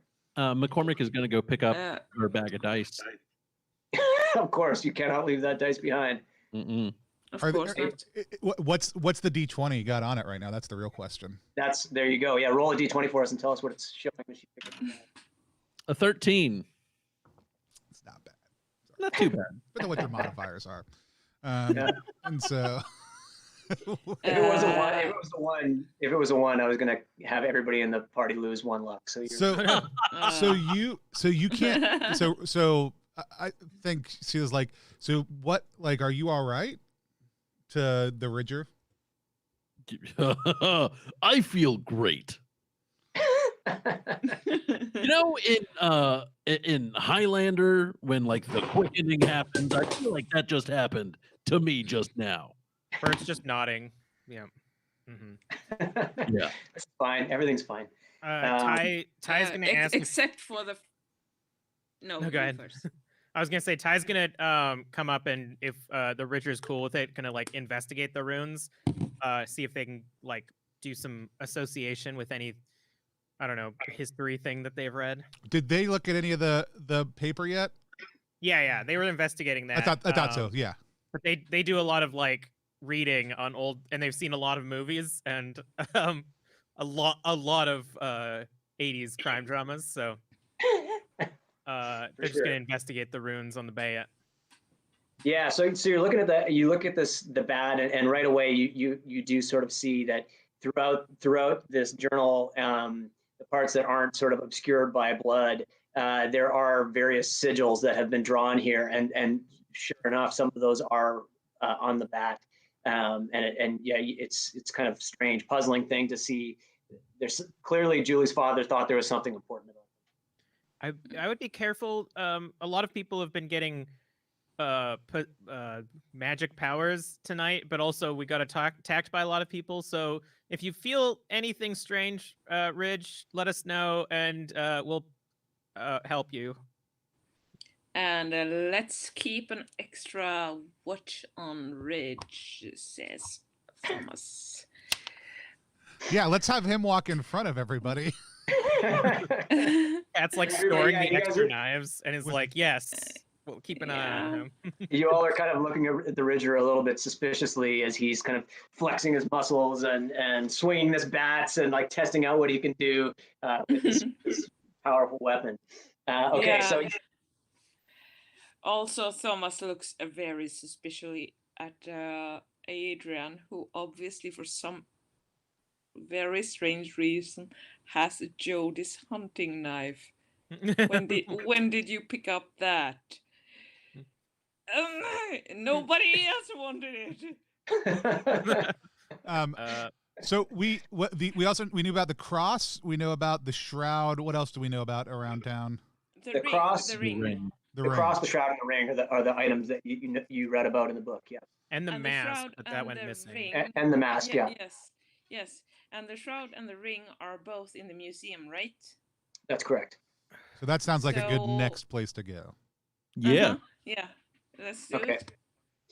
So you all kind of make your way out of the school the same way that you came in and head out. I want everybody to give me a D6 roll. Bert's also going to be getting like very close to the Ridger, as this is extremely turned him on. I rolled a 5. 6. Yeah, and 6. Okay, yeah. So you're kind of making your way through town. Again, sort of trying to stay off the main roads. The sound of the dogs has gotten, if anything, it's gotten even more aggressive and sort of higher in pitch and intensity. You can hear in the distance the sound of sirens, but otherwise the town is quiet and dark as before. And you make your way towards the museum. As you approach the museum, I mean, this is a small town kind of affair. It's not a big, impressive museum. It's a sort of, smallish square building with a couple of main sort of viewing rooms. The lights are off. And you're sort of looking at the building, but you do notice what appears to be almost looks like a flashlight kind of bobbing around inside from the street. You can see. I believe that we are not the only ones who are searching for these artifacts, says Victor. Cat's gonna be like, if there's security here, then maybe it's safe and we can leave them alone, and the security's got it, and they're, the artifacts aren't gonna be stolen. Security's here. We're good. We can go somewhere else, guys. Adrian keeps going about how we need to burn all this stuff. Well, that's going to be hard because I can't let go of this bet. And I don't want. It's also weird to me that you want to burn the cross. No, I can't burn the cross. It's metal. Well, yeah, let's burn all these things except for the one thing that I like. Yeah, that sounds. Yeah. Sure. I mean, that cross is garbage. It was made poorly. Maybe we can forge it into a good one. We can burn the shroud and technically the bat, but if I want to burn the bat, I think that the bat wielder will smash me to pieces. And the ring and the cross are metal. We don't burn metal. Understand? Seb, still crying, is going to pick up the nearest rock and try to break the window of the museum. Okay. Yeah. So as all these other characters are arguing, Seb just kind of steps to the side, still weeping gently, picks up this rock and just sends it sailing through the front window of the museum. And it just, the window smashes. It's not secure, reinforced glass or anything. It breaks quite easily. And after a moment, you see that sort of flashlight come peering out at you, and you can see it looks like a young woman's face, kind of looking out at you, confused. and shining this light on you all as you stand in the street. By the way, where in relationship to the main square is, because I'm going to pop the map up real quick so people get a sense of where we are. Where in the main square is the museum from the park? Yeah, the museum is kind of in the southeast part of town. Next to the ice rink. Oh yeah. Yeah, it's not a huge town. It wouldn't take you long to walk from the school to the museum. This was literally a 10, 20-minute walk. Yeah, exactly. Yes. Yeah, the young woman doesn't happen to be Julie. No, it's not Julie. No. She's older than you guys, probably in her late 20s. So knife wielding, kind of covered in blood, weeping still. Seb's gonna be like, "Are you possessed?" What are you talking about? I work at the museum. There's dogs and people are possessed. Are you guys okay? No, there are dangerous things out here, and we need to get inside the museum. She kind of By the Holy Lord, we need to burn it all. Comes over and opens the door and lets you frantic teenagers come in if you choose to do so. Wow, dumb choice on their part. You should have seen what we did to Gus. I mean, yeah, She's maybe kind good of choice on their part. Puzzled as you enter into this museum. The last thing she expected was to see a bunch of blood-soaked and half-crazed teenagers show up after the power has gone out at the museum. She says, "What's going on? What are you all doing here?" We are looking for. We're looking to be safe. This is Romy. We are also, I believe, looking for some historical items, and to further our understanding of them. Maybe you could help us. We're looking for the ring and shroud of founder's name who Romy knows, but I don't remember at this point in time because I forgot to write it down. Alphonse Novak, and we're not looking to be saved. We're looking to be saved. Yes, both of those things. By the Holy Lord of Jesus. So she's kind of looking at you all confused, and you can see as you step in, right to your left, the kind of room opens up, and it's sort of a gallery of displays. You can see it right from where you're standing.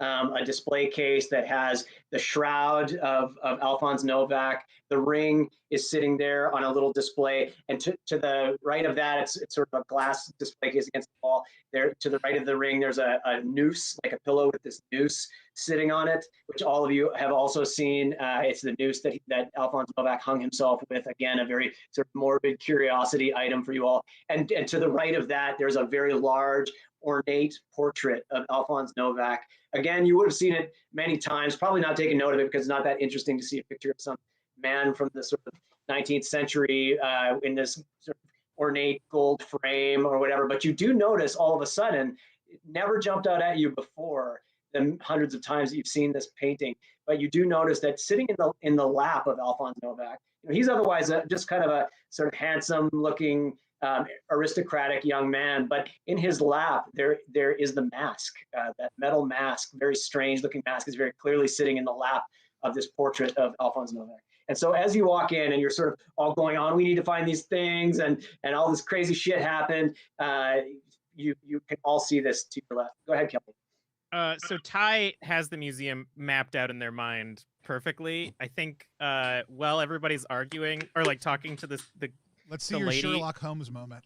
Yeah. Ty grabs Kat and drags her over to the display case, and is going to try to get Kat one of these artifacts before anybody else. And then so as you guys are sort of walking over towards that, the woman that's standing there, you can see she's got a name tag on. It says Laura Jefferson, and she says, Wait! What are you talking about? The artifacts? These are the Alphonse Novak exhibit. This is just historical stuff from the town. What do you mean? What's going on? Seb says, "Guy was a demon. Alphonse was a demon.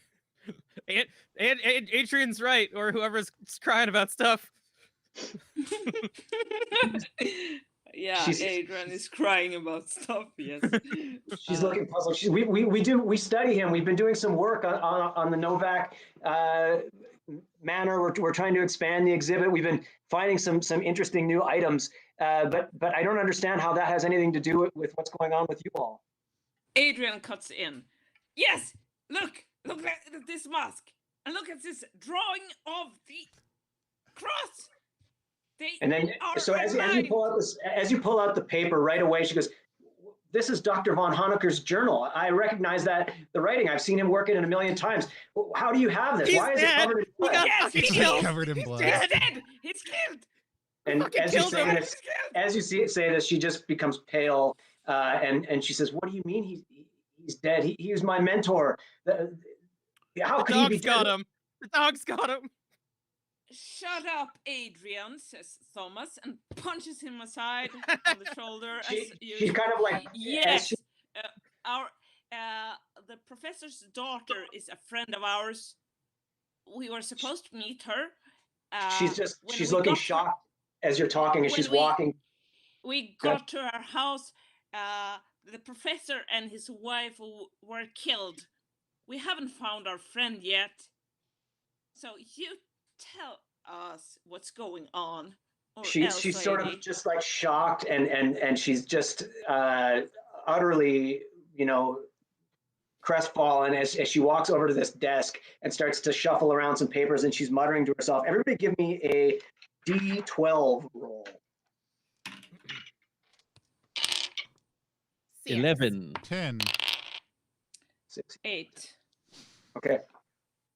So she's kind of rambling to herself, and she starts talking about the mask, and she says, you hear her talk about how the mask was forged from a metallic meteorite, that it's the meteor that hit, the town is called Crater Valley. This meteor hit the earth and created the crater at some point in prehistory. And you can hear her talk about how the professor believed that the mask, Novak forged this mask out of the metal from this meteorite. So that was, we had 6. Did we have 8? Was the next one, I think? Yeah, 8. And 6 and 10 and 12, I think. 10 and 11, I think. Yeah. 11, yeah. And she's looking at the papers that you all are holding as well, and saying, she notices that you're holding the bat, and then she's talking about the shroud and the ring and the cross. She says, "Here, von Honecker, Dr. von Honecker mentioned that there may also have been something hidden in the Bible at the church that Novak donated to the church. He believed that there was something in there, but he hadn't had a chance to look at it." 11 was the next one? 10 was the next one. 10 was the next one. She said the doctor had discovered something that suggested Novak believed that he could almost manipulate time with the power of these sigils. He could create time slips, allowing his followers to see into the past and look into the future and maybe pause time itself. And she said it was believed that Novak had many illegitimate children throughout his followers, that he was deeply connected to this community. He was more than just the founder of this town. He was the leader of a cult, of a spiritual organization of some kind. And as she's saying this and kind of muttering, and you guys are trying to catch what she's saying, you hear the sound of glass breaking. You've all kind of followed her over to this desk, and you hear the sound of this glass breaking and the display case where the shroud and the ring and that noose were. Go ahead, Kelly. Kat and Ty had actually walked over to the display case while everybody was distracted. So, they were trying to break in. Right. So Kat and Ty were kind of looking at, and you feel yourselves you look up for a moment, and someone steps out of the shadows, and you hear this glass break, and all of a sudden there's this guy standing there next to you. He's kind of like a stocky looking middle-aged man, doesn't look particularly, you don't recognize him, but he's got this strange look on his face, very similar to the look on Gus's face when you encounter him at the school. The glass breaks, he reaches and grabs the ring, and you see him put it on his finger, and he disappears. Oh. Kat's gonna try to grab the shroud before anybody else manages to steal it. Sure. Kat reaches over and grabs this shroud and pulls it down. Laura, who's speaking to you all, is just kind of rambling, and she looks so just utterly crestfallen at the death of her mentor. And everyone's kind of, there's this moment of chaos as the glass breaks, and she's talking, and nobody knows what's going on. And all of a sudden, she lets out a groan. And the people standing near her see a knife kind of emerge right from her chest, and she lets out a cry of pain, and her body goes limp, and she falls down and sits in a chair. And behind her, that same man, that's strange-looking, kind of stocky, middle-aged man appears. You see him grab the papers out of her hand. She was holding the journal papers. You see him grab it out of her hand, and then he disappears again. Cat puts on the shroud. Okay, so Cat puts on the shroud, and again, as this shroud makes contact with your body, you are racked with pain. You drop to your knees, you let out a cry of pain, and your body sort of convulses. But as that moment of pain passes, your body courses with this feeling of intense energy. The shroud itself, formerly it was white with these sort of symbols kind of embroidered on it. The shroud itself slowly begins to turn red, as though blood is flowing through it out of your body and into the shroud. And it feels as though this shroud is connecting itself to your skin, and your body courses with power. You now add 2 plus 2d12 hit points, and you have the ability to force me to re-roll an attack against you. You gotta declare it. So if I say, a character hits you and it's successful, you can tell me you've got to re-roll that. We do have to take the second result. So if the second result is a success, they still manage to hit you, but I will be forced to re-roll it. But you got to declare when you're doing that. And yes, you get that bonus 2d12 hit points. And 7 and a 9. Oh, okay, that's really good. And your armor class jumps to 20. What? Holy shit. Oh dear, yeah. That is the fucking rogue. Just so you all of a sudden you have this intense feeling of pain and power, sort of one after the other. But the rest of the party doesn't even really take notice of what's just happened, because they've all just seen Laura murdered before their eyes by a vanishing man. What would people like to be doing? Adrian is praying. Adrian's praying. Okay, some other people freaking out. Anybody have anything specific that they like to do? The Ridger is going to want to just start swinging the bat blindly, but around where we saw the man disappear. Great. Yeah. Okay. Give me a d20 roll. Modified by your luck. Let's see. So modified by luck, that's going to take that to 12. 12. Yeah, you kind of swing wildly at the air, crashing into various exhibits. You smash a bust of some famous judge. You take out some other thing. Things are crashing around as you swing up, but you don't manage to hit anything. As you're doing this, you all hear the back door of the museum open and close. Yeah, that's really nice. But did Victor, after the Ridger's rampage here, notice anything moving amongst the glass shards? You could. Why don't you give me a d20 roll, also modified by luck? 19 plus modification, including modification. Sure. Yeah, you actually did notice the sound of sort of glass shards crunching, heading towards that back door that you just heard open and close. Right. Yeah, it's the Lord of the Ring is escaping. So actually it was Frodo. Maybe it was Frodo, but Thomas wants to. Short, stocky guy, so yeah, it could be. Yeah, Thomas wants to follow. So Victor, not so much. Adrian is enraged, and so Thomas goes by himself, unless anyone else wants to follow. So we should go because there's someone who can be invisible and wants to stab people. Yeah, not ideal. Cat. Not ideal, but he has the bloody ring. Right. Well, we should go to the church and try to see if we can get the cross quickly. And the Bible? Yeah, maybe the Bible. I think I heard her say something about a Bible. Yeah, Adrian is for that. You hear Cat from the display room.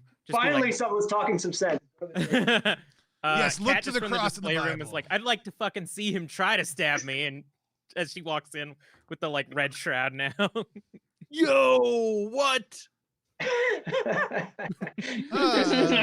You fist bump over the fact that you are now superheroes when everyone else is meager teenagers. So yeah, you're gonna leave the museum. You're just gonna go at the front door again and head out. Yeah. Adrian and Victor heads back to the church with the others. Okay, everybody, give me a D6 roll as you make your way to the church. From a meta level, are we just seeing when we get wrecked by these dogs that are running around town and other stuff? Thomas goes the other way around, stalking the ring guy. So yeah, and I rolled a 6. Ooh. A 6, okay. 3. And 3. Dan, what did you roll? 3. 3. Okay. So yeah, you guys, you all kind of pile out of the museum. Katya, you had one character who went out the back door. You unfortunately didn't see anything out behind the museum. You must have sort of gotten away in his invisible state, and you don't sort of see any clues leading to his whereabouts. And you all begin to make your way heading towards the church.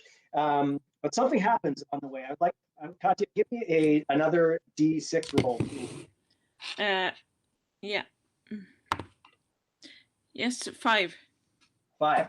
Okay, so as you guys are sort of heading towards the church, the sound of the dogs is getting absolutely intense, and it feels like it's getting closer, and you find yourselves as you sort of cross over a couple of streets at an intersection. These dogs just come howling towards you out of a hedge on the other side of the road. And this is a full pack of dogs at this point. There are, a couple of smaller sort of domestic breeds in there, but there's for sure some pit bulls and German shepherds and other larger dogs there as well. This is now a full howling pack of utterly crazed led dogs. by a Chihuahua and a Shih Tzu. Yeah, a couple. Yeah, there's I suggest that our tank and our new rogue do the work. Yeah, Kat is also now dual wielding kitchen knives. Okay, so 12 dogs kind of pile out, heading straight towards you guys. You can see them. That's how I love it. Right. You can see them coming, and so people who wanted to sort of square up and take an attack on it can declare that now. But yeah, they're coming sort of straight for you. Yeah, Adrian wants to support Kat by giving her Jody's hunting knife. Ooh. Okay. After which he runs away and hides. How much does the hunting knife do? Hunting knife does no idea. D4. No specifics. Yeah, knives are basically all daggers, so it's either a knife or a sword. I mean, D4 damage. Yeah, it's aesthetically just cooler than the kitchen knife. Of course. So one kitchen knife and one hunting knife. Yeah, you get a +2 on cool rolls if you've got a cooler looking weapon. But anyway, so you hand over the knife. These dogs are coming straight for you, barreling down on you. Let's get everybody to roll initiative. Before that, are there any higher grounds on which to climb? No, not really. It's you're flat ground in the middle of the road. Right. Okay. Fine. Victor hides in the back. Thomas stands ready. And my initiative is 19. Well, I mean, if we're in the road, are there cars parked by? Could they climb up on a car? Yeah, that's true. Yeah, actually, that's a good point. You definitely could climb up on cars. But cars count as high grounds. So yes. Yeah, I would say you could get up onto a car for a higher ground for sure. Fine, and then Victor goes up to on the rooftop of a car. Okay. Thomas stands on the ground. Okay, great. Adrian hides. Perfect. Okay, and has everyone had a chance to roll your initiative? I got a nat 20. Oh, I got wow. a 20. Oh, nice. I- 19. Yeah. I rolled an plus 1 8 modification. modified by 2. So Okay. 10. And it's 20. Katya, you said 19 for yours? Yeah, plus 1. 19, and Tony is 8. Okay, and I'm 10. the sorry. dogs unfortunately got a 22, so they are super fast, super crazed. They fly in on you. I mean, my and initiative's a modified 23 after the nat 20. Sorry. Oh, okay. Well, that is a good point. So Kelly, you're going to go first, and then it'll be the dogs. All right. I think first Bert's gonna try using his dog whistle again to try to calm the herd. Oh, Okay. bye, Bert. At this point, probably just making them less aggressive so that we can murder them faster. Yeah, well, give me a D24 roll on that. D24, right? And how many dogs about are there? There's 12. 12. That's a 13. Pew pew pew. Okay, so yeah, you kind of blow that whistle and expecting the dogs, from your years of experience with dogs to chill out, but they still just barrel straight down towards you. Do you have any other actions you'd like to take? Cat's gonna push Ty aside and run forward in front of the group towards the dogs. Okay. And immediately out of breath, but going to try to start doing some dagger moves. Okay, great. Cat watches. And you said that she's dual wielding. She's got two weapons. So in DCC you can dual wield and it'll give you 2 attacks, but you've got to roll a lower dice for those attacks. So it'll be 14 plus your hit modifier for those rolls. Yeah, sure. She's full of confidence right now. Great. So yeah, give me 2 D14 rolls. 2 D14s. Modified by my deck or agility? Whatever your hit is. Yeah, just modify it by that. In this case, it would be you can modify it by your strength. Can I argue to do my agility instead? No, not in this case. All right, so that's I rolled a 10 and a 4, so that's -1 and then +1 because I got in that fight with Adrian. So that's 10 and a 4. Okay, the 10 hits, so you are able to slash into one of these dogs with your knife, and give me a D4 for damage. 2 damage. Okay, so you kind of slash this dog across the face with your blade. You could see blood trailing off. That dog is dead. It was a smaller dog, so that one kind of just slumps to the side, but the rest continue to barrel down on you. There are now 11 dogs. Seb is going to chuck his kitchen knife at one of the dogs. Okay, so this one we'll do a hit roll modified by your agility because it's a thrown attack. That's still a 0, so that's a 19. Seb doing work. Unbelievable. Okay, Right. so yeah, you sort of throwing star this knife straight at the dog. Give me a D4 for damage. 2 That's damage. We'll call that one another kill. This dog sort of yelps as it rolls to the side with a knife sticking out of it. There are now 10 dogs barreling down on you. Oh, Bert is getting a bit sad now, fighting all these dogs. These are all dogs Bert knows by name. That's the worst part. These are all clients that's true. This of is his. Yeah, because he is a dog walker, so he's walked all of these dogs. That's true. Yeah, he's very conflicted, I'm sure. And Taylor's gonna jump up on the car with Aiden, I think it was, and sort of hold their knife out in a defensive position, and I don't know, take the dodge action or whatever. Okay, sounds good. And now, so that's your full turn, right, Kelly? Yeah. Okay, great. So the dogs now are upon you. 6 dogs pile on to Cat, sort of in the front of the group there, and all start going for attack. I love it. Cat versus dogs. Unintended pun, but I'm glad I made it. Let me know if you ever hit 20, and then that first one is going to hit. They get a +4 on their attack, and this is a 16. So that's going to be a hit. You got to re-roll that. Okay, so as you kind of channel the power of this garment, forcing me to re-roll the attack, you feel yourself weaken a little bit, and your eyes cloud over for a moment. the people standing near you notice that the veins in your neck kind of bulge and almost seem to pulse with a black liquid for a moment before it passes, and you subtract 1 personality from your personality. No! Oh, no! That was my best stat. Okay, so I re-rolled that attack. That's a fail. Nice. The next attack is also a fail.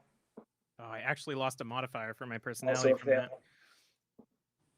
Also a fail. Also. So all those dogs are kind of jumping at you, but you are just sort of knocking them aside with your powerful new poncho, and they are incapable of hurting you. 4 more dogs barrel into the crowd, and I'm going to just go towards. Tony, this is basically my character from City of Mist, right? Yeah. Just a red hood. Just Red Hood, dodge monster. yeah. You are by far the tropiest repeat character like concept player, but Hell sheerly through accident on stream out of all of ours. I love it. Okay, so 2 of them go for McCormick, and 2 of them are going for Katya. Is Thomas on the ground there? Yeah. In the mix? Yes. Okay, two of them go for Thomas. The attack on McCormick is going to be a success, and it is going to do 3 damage. Oh, well, McCormick's not dead yet. Ooh. So McCormick, this dog kind of jumps up and bites onto McCormick's arm, and he's kind of flailing around as this dog is hanging off. It's torn right into the flesh. There's blood falling, but McCormick is still alive. The next one is going to jump at McCormick as well, and that's going to be a miss. McCormick sort of sidesteps as another dog leaps towards him. Thomas is first one is going to be a hit, and it's going to do 1 damage. Oh, only. How much hit points does Thomas have? 6 now. He's down to 5. Ah, okay. Thomas is tough. So that first dog was small. That was like a little Lhasa Apso or something like that. This next one is bigger. It's a German Shepherd, and it is going to be a miss. So that one kind of jumps. You're able to sidestep again, and move on to the next character, which will be Dan. All right. So I guess we'll start off with McCormick since she was just bitten. Yep. And she's gonna dig her player's handbook out of her bag and swing it at the dog that's latched onto her arm. Awesome. Okay, give me a hit roll. Ooh, that's gonna be not modified at all. So that's a 5. Oh no! Okay, so you kind of swing this book at the dog, and it just doesn't really seem to do much damage in any way. You do manage to sort of buffet this dog with your player's handbook, but unfortunately the player's handbook takes more damage than the dog. She is going to yell out, "Oh, here they come. Watch out, team. They'll chew us up." On the nose. I like it. Okay. Next character of yours, Dan. We will have 3 11s off the top is going to run after. Well, I mean, they're going to go after one of the dogs. There's like the big one that went after Thomas that missed. I think he's going to go up on that one and try and give it a punch. Okay, sounds good.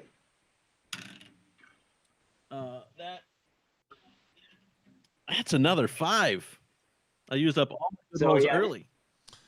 You know, dogs can be tough I'll recommend to hit. that you go and visit blackrainbow.com. No vowels in that. Blackrainbow.com. Nothing but crits.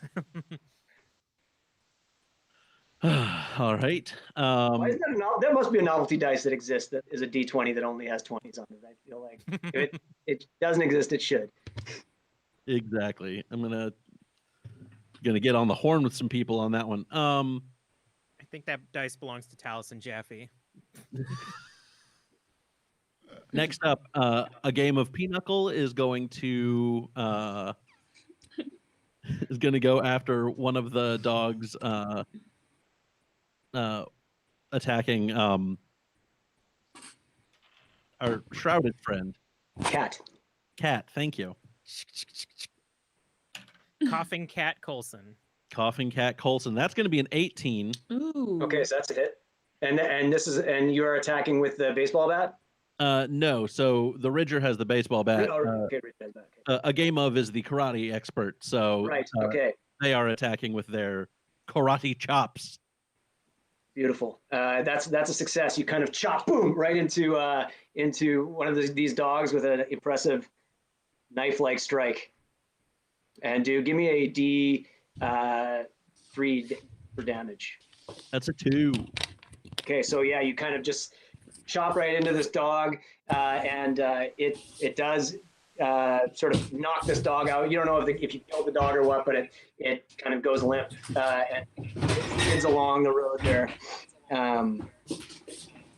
Okay, and then you have still one more action. Yep, the Ridger is up now, yeah. And oh yeah, he's running in with that bat, and he is just going to town.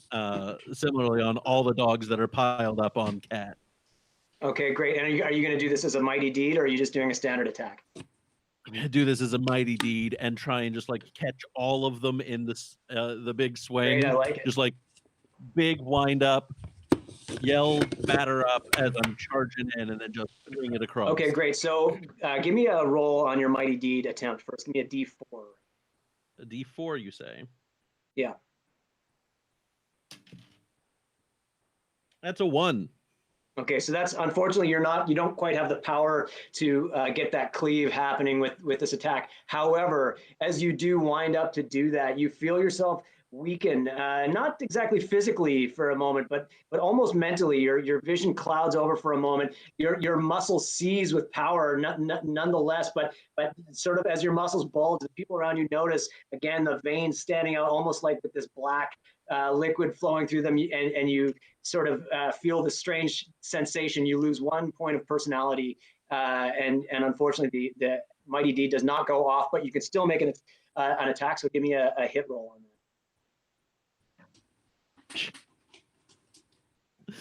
That one's a 2. So the power, the sort of overwhelming power of your attempt to harness the energy of this bat causes you to lose your concentration, and you swing and actually miss, and a little dent of the asphalt breaks from the power of this bat striking against it. Okay, next we have Katya. Yes. So, yes, Victor has spent his last few minutes while everyone else was fighting, examining whether someone here has a lighter. I mean, I don't know. Claire does? My character does, and you've seen them use it at least earlier tonight. So Denny has a lighter for lighting fireworks off. Yeah, because even though I cannot use this fire extinguisher in its full effect anymore, it should still contain a bit of gas. So, how about jamming after lighting this lighter into the hose of it all and throw it at the dogs? That's a good question. I don't know if the propellant in a fire extinguisher would be flammable. I wouldn't think so. The pressurized propellant, especially in the 80s, it would have been pneumatic, and so Gods, no. You could still throw. You could still attempt it. Being a teenager, teenage logic may lead you to believe that it would work. Victor is only a valedictorian. He's not a scientist. He only wants to. Yeah. Let's try it. Why don't you give me Yeah, you're still throwing a fire extinguisher at a dog, which I think would at the very least do some damage if you succeed. So give me a D20 roll modified by your agility. All right. Modified by agility. Oh, 21. All Okay, bullseye. Give me a D4 for damage.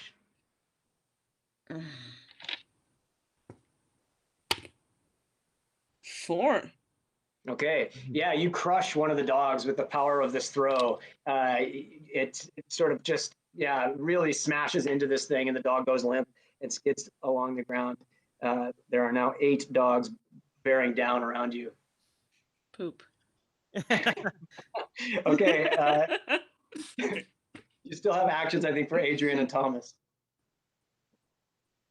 What? I think you still have actions for Adrian and Thomas. Thomas was about to get attacked. What is the vicinity? What is the distance between him and the nearest dog? It's quite close because that one dog had already tried to attack him, so it's right there. Yeah, he attacked with his switchblade. Okay. 18. 18. Okay, that's a hit. Yeah, you sort of make a jab with your switchblade, and give me some damage. D4.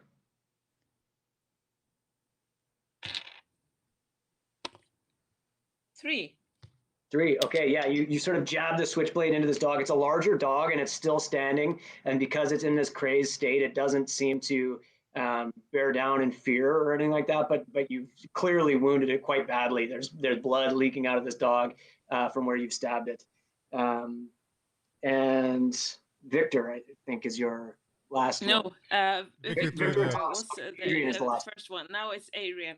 Yeah. Adrian runs and hides. Great. Adrian's actually the big bad. Like, that's what we do now. And so Yeah, totally. Okay, Tony. So Sheila is gonna wade into the combat near Cat and the Ridger. I was wanting to call you Ritter, and I was like, that's not right. The Ridger, and just wail on one of these dogs with her chain, and so I rolled a 15 plus 2 to hit, so that's me 17. For sure, yeah, you smash into the nearest dog. Give me some damage, D4. And that is a 5. 5. Okay, yeah, you crush one of these dogs' skulls with your chain. This powerful weapon continues to deliver, and that dog is dead. Got 7 dogs now. And then on her tail is going to be I can't keep them all straight right now because I've got too many screens up as part of the problem. Is going to be Miscreant, who is Sheila. Oh, Sheila's who I just moved. What did I say? Is it Crazy Trudeau is the miscreant? Crazy is the miscreant, and so Crazy is going to come in and try to having her back grab one of these guys. It's a 17 roll, I think, plus 1. That's wasting these dogs. Yeah. Maybe this is a switchblade, so we'll see. Oh no, that's a 3. Okay, so yeah, you this is another sort of larger dog. You give a good slash on the dog. Blood is leaking from the dog, and you clearly hurt it. It is still standing and still crazy looking. Hesitant to step in, but noticing that this dog is still alive and near her cousin. Romy is actually going to step into the action and try to hit that same dog with their club, which is 16 plus 1, so 17. That's a hit for sure.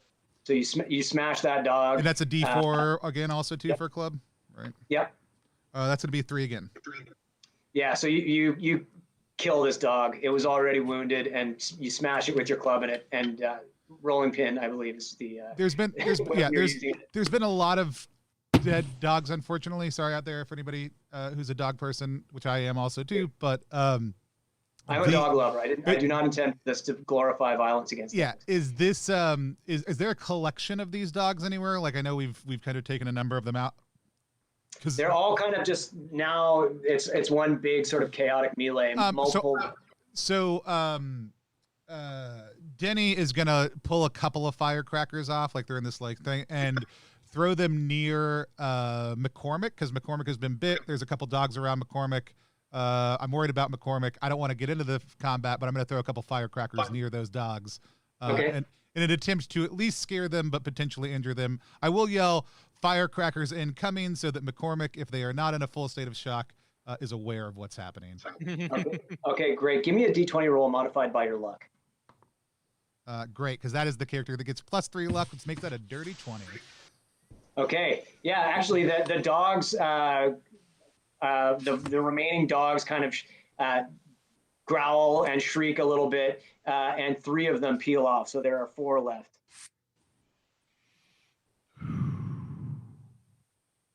Okay, and is that all of your actions? That is all of my actions. Okay, great. So we're back at the top of the round with Kelly. Are there any dogs that aren't currently attacking Cat? Yeah, there's only 2 left that are attacking Cat, and the other 2 are elsewhere in the combat. And someone just threw a fire extinguisher with a lighter taped to it or shoved into the tube, right? Yeah, that was to Victor. So Cat's pretty agile. So do you think she would be able to throw a dagger or throw a knife at one of the people who's not her being attacked, like one of the dogs, while also grabbing the lighter and pocketing it for later use? I would say you can do one or the other. Yeah, you wouldn't be able to do both, unfortunately. So we've got a dog near McCormick, right? I think McCormick dogs ran off. Tommy is the one who has dogs near. Okay. him. There's no dogs near Ty, right? No, there's dogs near you and dogs near Tommy. Okay, so she's gonna throw one at the dogs near Tommy then. Which now I learned that I can add my agility, so this might actually do good roll. Yeah, DCC melee strength. Oh, it's common for retro clones also too. Agility ranged. Yeah. Well, it doesn't matter because that was a nat 20. Yeah. Unbelievable.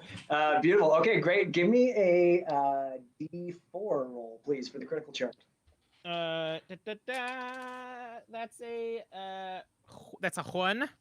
Okay. You sort of this thing bullseyes right into this dog's back. You're going to add plus D3 onto the result of the damage. So you'll get an automatic 4 damage from the result of the dagger, but then give me a plus D3. That's an extra 1. That's still going to be enough to kill that dog. It goes limp as the dagger sinks into its back. There's now 3 dogs left, and that was the one that was attacking Thomas that you just killed. Who else would you like to resolve? So Seb is going to try to jump on the dog that is attacking Thomas near him with his -1 strength. This one's a Saint Bernard. You're literally jumping on it and riding it like a... Yeah. Seb's had a hard night. Okay. That's a 9. So that's unfortunately going to fail. The dog kind of sidesteps you from that action. Seb just like lands on the ground, snap prone. I think Bert is going to take the chair and also try to like put the chair like in a position where the dog is like covered and being pushed down by it. Great. Give me a D20 roll. That's a 14. Okay, so you do kind of get this dog pinned down with the chair. It doesn't really hurt it much, but it does kind of get this dog sort of pinned down. And then I think you've got one more character. Yeah, I think Kat wants to say something. Yeah, go ahead, Katya. Yes, it's Bert the himbo. Yeah, he's the one dressed like He-Man right now. Yes, that's an important detail. That was all. And I think Ty is still up on the car with Adrian, I believe. And I think like seeing both Seb and Kat try to throw their knife, Ty is also going to throw a knife at the dog that is now being like pushed down by Bert. Okay. And they get a -2 on this roll, so I'm excited. I think we're being rated right now. We're getting a lot of light up the forge in the chat. Welcome everybody who's watching. We're playing some dungeon crawl classics, but an 80s horror theme. I don't know what light up the forge is, but I'm very glad that we're lighting up the forge. Holy crap!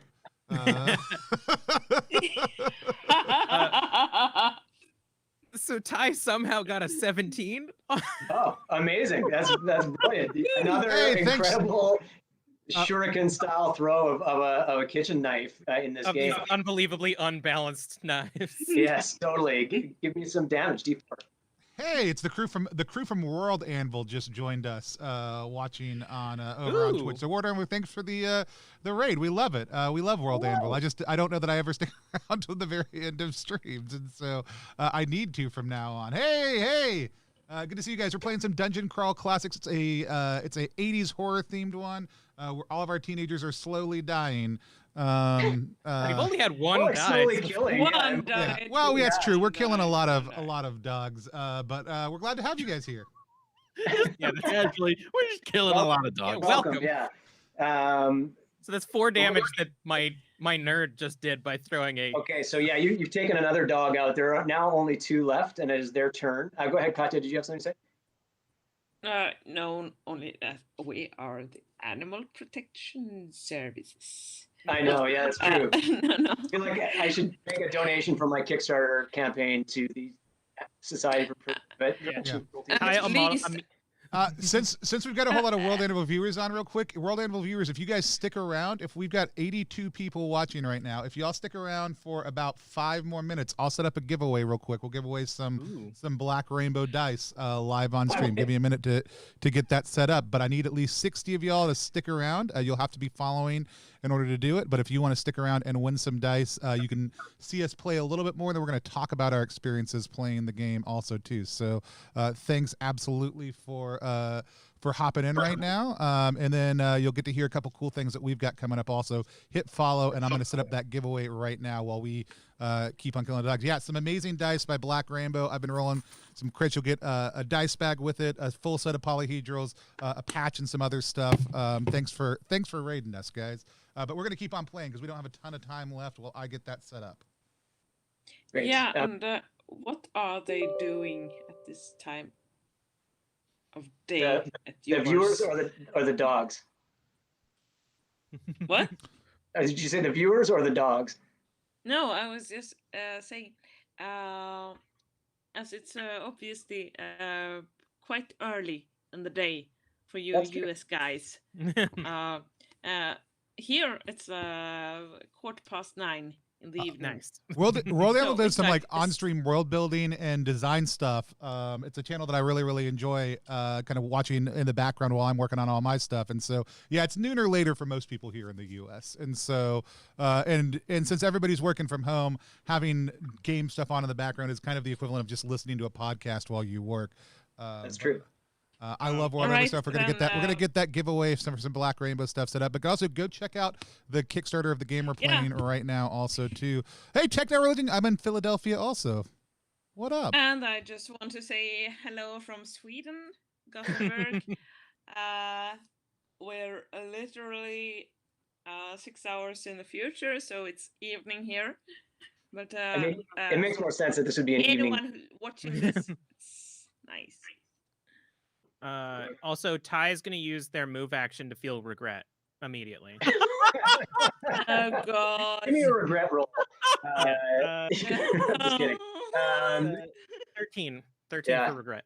Major success on that regret. So the dogs, there's only 2 left, but they are at this point utterly crazed. They have resisted the fear brought on by the sound of those firecrackers, and they're going to fight to the death. The first one is going for 3 11s. And it is going to just sort of leap right up into the air. It is a medium-sized sort of domestic dog, a mutt of some kind, but there's definitely some sort of shepherd or tough, scary dog in there. And it goes straight for 11's throat, and it is going to do 4 damage. Oh no! There are no more 11s off the top. Oh no! Everyone watches in horror as this dog kind of drags 311 down by the throat, and he gurgles in pain and goes limp on the ground. The next dog is going to go straight for Bert, and it is going to succeed in its attack Bert! and do 3 damage. No, Bert. No. He-Man is down. Yeah, Bert, Oh, He-Man, no. unfortunately, his He-Man costume did not afford him much protection from the dog attack, and he is also torn down. He does not have the power, and this dog chomps right onto his neck as well. Can you These say are the that last. he $1 million babies onto the chair as well? Perfect. Yes. Yeah. Exactly. Yeah. He does Everybody not have the power. looks on in horror as that takes place. It is now Dan's turn. All right. Well, we'll just go with starting off with the Ridger, since he's right there with his. Hold on, my cat is deciding to go everywhere. There we go. So yeah, the Ridger's just gonna go after one of the remaining dogs. Okay. Great. And is he doing this as a power attack or as a standard attack? Just a standard attack. Okay. Great. Give me a D20 roll. That's going to be a 13. Okay, that's a hit. Yeah, so you just crack right into this dog. Give me a D8. For I'm sorry, damage. D what? D8. D8.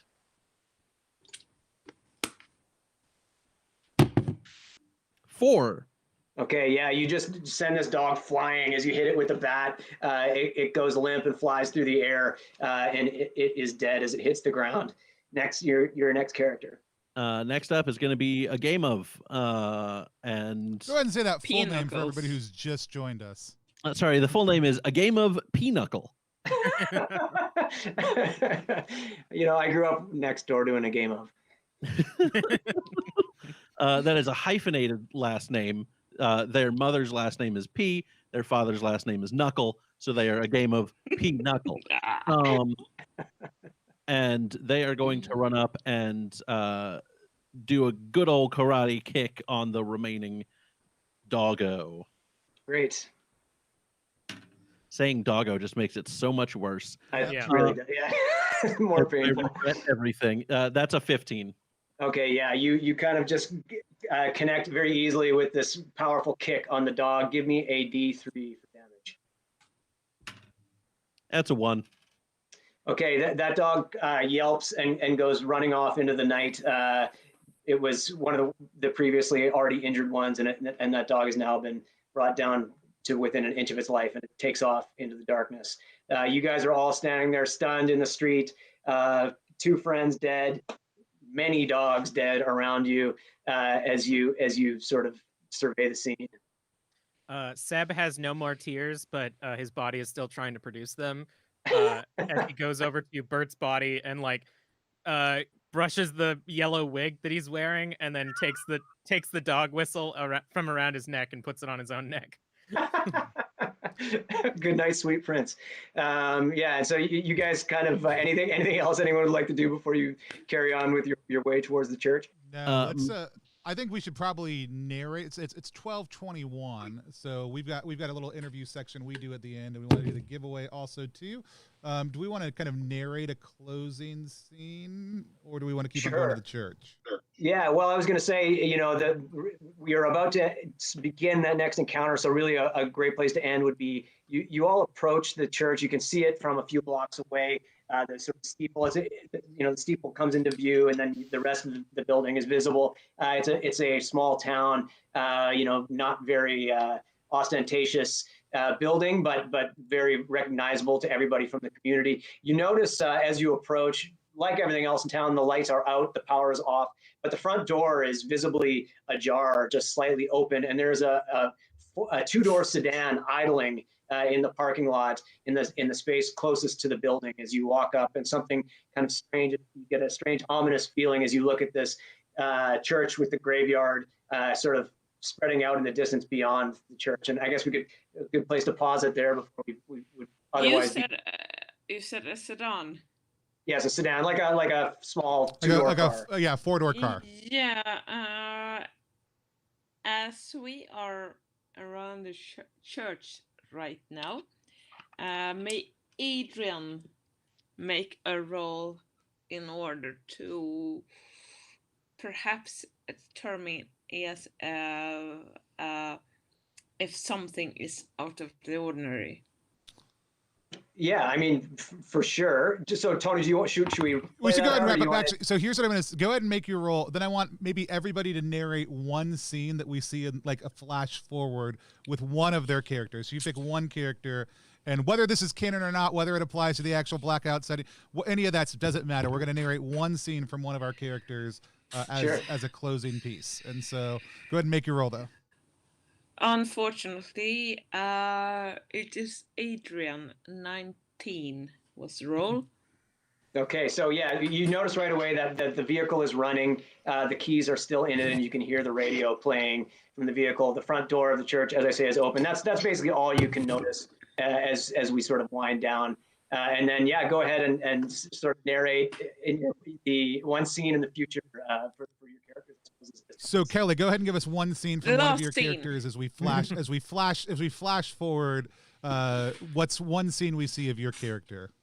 So I think it's gonna be Kat, and she's got the shroud on, and she's now taken out the roach that she got from the school and is like smoking it as holding like two of the knives that she's holding just drenched in blood.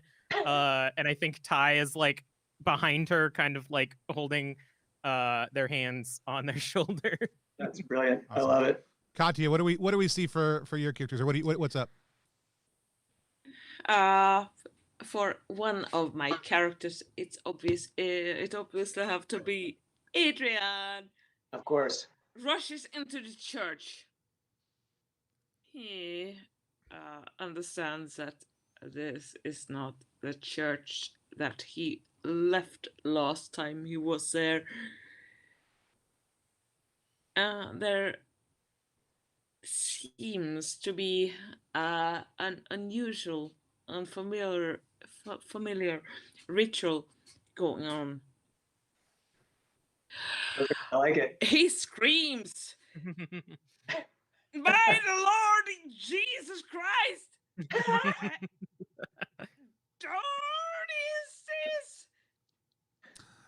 Excellent. And as those in the church probably notice him, if they don't, they're really, really stupid. He rushes out.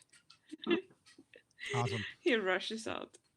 Great. Dan, give us a future taste of what's going to happen to one of your characters in the rest of this. So a game of Pinochle is going to very heroically save Thomas from a bad attack and take the brunt of the attack themselves. And as they are dying, they're just going to have this very sweeping, dramatic, romantic profession of their undying love for Thomas right as they die. Oh, crushing. Why not? Yeah, we hear vague tuba music in the background, somewhere far in the distance, as Romy plays, to keep the spirits of everyone up. But we see Sheila standing in front of a figure cloaked in a long robe that might look slightly familiar if it weren't wearing this metallic three-eyed mask, and says, "Why did any of this have to happen?" as blood drips down the side of her face. And then we'll fade to black. And so, yeah, I mean, I would launch, if we were going to play, I was going to launch that car through that church. But this has been, we've been playing Blackout, which in Crater Valley, which is a phenomenal game. It's live right now on Kickstarter. We're actually going to do a thing that we do on this show right before we do that giveaway called Reaction Roll. Reaction Roll is a live stream within a live stream. It's where we sit down with the creator whose game we just played. We share our thoughts with them and ask them a couple of questions today, as I mentioned already, as I kind of click around trying to find the actual title graphic. We play played Blackout in Crater Valley, which is a DCC 0-level funny Dungeon Crawl Classics 0-level funnel adventure, but it's actually a phenomenal horror one-shot also too, set in the 80s, where you play a bunch of teenagers in this small town. It's live on Kickstarter right now, and we are going to chat a little bit about it. We'll talk about the Kickstarter also too. Normally we do longer introductions, but we've got Zog here has a meeting at 1 o'clock, and I want to be mindful of their time, mindful of all of our times. I would have loved to have kept on playing for a couple more hours. Maybe we'll get a chance to finish up sometime. But I'm Tony Vicinda. You can find me at Tony Vicinda online. You can find everything we do here at Plus One EXP, where we multi-class and tabletop game design, beard and skincare alchemy, and the Bardic College of Content Creation at Plus One EXP. We're at plus1exp.com across the board. Go check us out. We just want people to be able to find games that they love. Link to the Kickstarter right below our face, ttrpg.link/blackoutks. We'll take you right there. I'll tell you a little bit about my Kickstarter also too when we get to the end right before the giveaway, because but let's go across. I actually want to go to Zog first. Zog, tell people your elevator pitch for the game, why you think they should go back it, and a little bit about what you're hoping to do.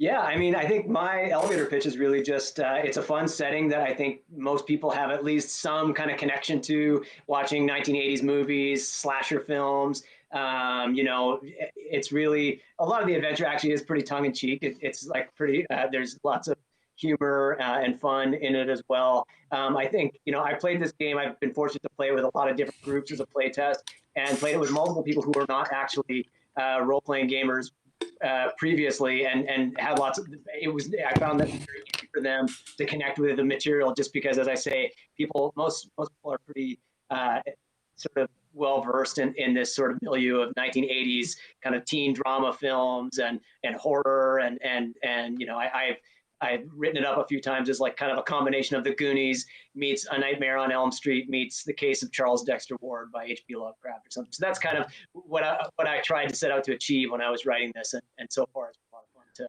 run for people. Awesome. Well, I'm excited to share a couple of my thoughts about it, but let's kick it over to Kelly first. Kelly, tell people who you are, where they can find you, and what your experience was like playing Blackout in Crater Valley. So I'm Kelly. I'm always on this channel, apparently. You can find me at The Mindright on Twitter. The only thing I want to promote is Streaming for Survivors for WAVA, which is a rape crisis center in Vancouver. Between March 26th and 28th, they are raising money for survivors.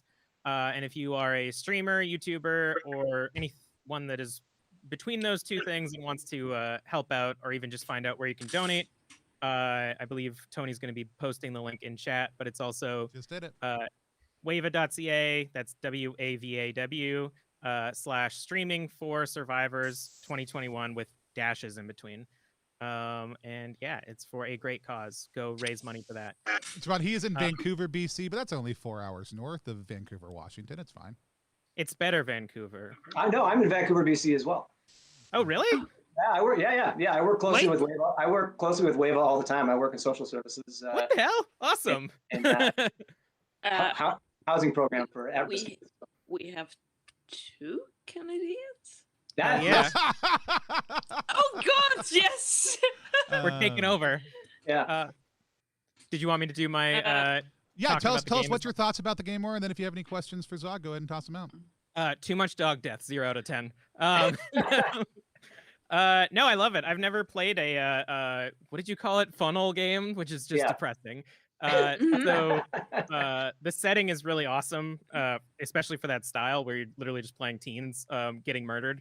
So I mean, I love the 80s aesthetic for horror because it's before people could Google things or reliably call anybody for assistance. So yeah, it's really great. And the hunt for the artifacts that have somehow caused the town to go buck wild is very cool, and I love it.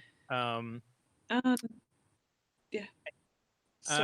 Sorry for interrupting. No worries. It gives me time to think of a question. All right. I was just wanting to ask if there obviously is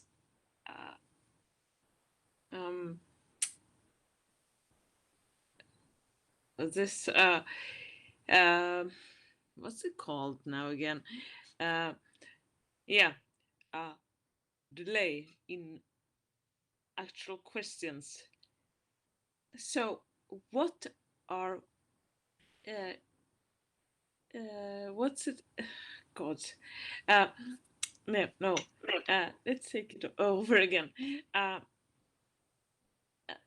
We were playing in this gang of really irresponsible, stupid, but still adult teenagers, obviously. I mean, normal teenagers would probably just have gotten killed. True. I was surprised at how few of your teenagers died, to be perfectly frank. But yeah, that is kind of the idea. Two of ours. Yeah, we only got one 3 of people mine that died. and one of yeah, 3. Yeah. Well, no spoilers, but there's lots more in the adventure. You all were about halfway there, I would say. Yeah. I do have a question that I just thought of now, Sure. which was good.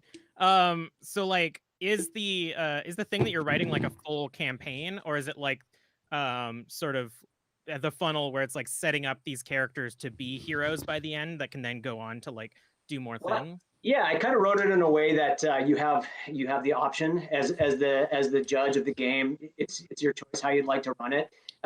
It's sort of optimized for one-shot play.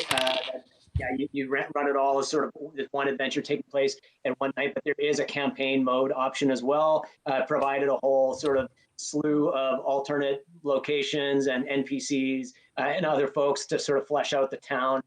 So you absolutely could play it as a campaign. You could, there's options to set it earlier so that it doesn't all take place the night that Julie disappears, but you could sort of build it up a little bit and play it more as a campaign. There will be a sequel as well and a prequel, and in each one of those, I'm going to reveal more pieces of this town and more of the sort of mysteries of Crater Valley, and each one of those will sort of have pieces that a judge can play with to sort of build it into a larger campaign. It's awesome. Very interesting. Would you render this as an open world kind of game? Yeah, to some degree. I mean, I like the idea of creating tools for a game set in that kind of 1980s slasher vibe. I wanted to, especially with things like character creation and some of those pieces, that anybody else wanting to use a setting like this could just pick up those pieces and run with them and set their own kind of slasher adventure or any other type of 1980s adventure kind of story, but with very easily to develop characters that make sense in that set. So it's okay. It's the era rather than the mechanics. I understand. I think. Yeah, basically. So, how much of relatively modern things, such as TV series as Stranger Things, Dark, and stuff, do you take into this?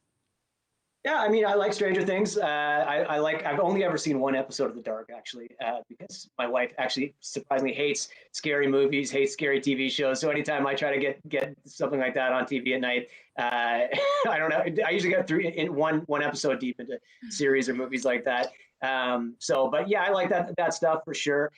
My interest in that goes deeper from back when I was a little kid, watching Back to the Future or The Goonies or that kind of thing, and then getting a little bit older and getting into movies like A Nightmare on Elm Street and Friday the 13th and Pumpkinhead and that kind of stuff. So.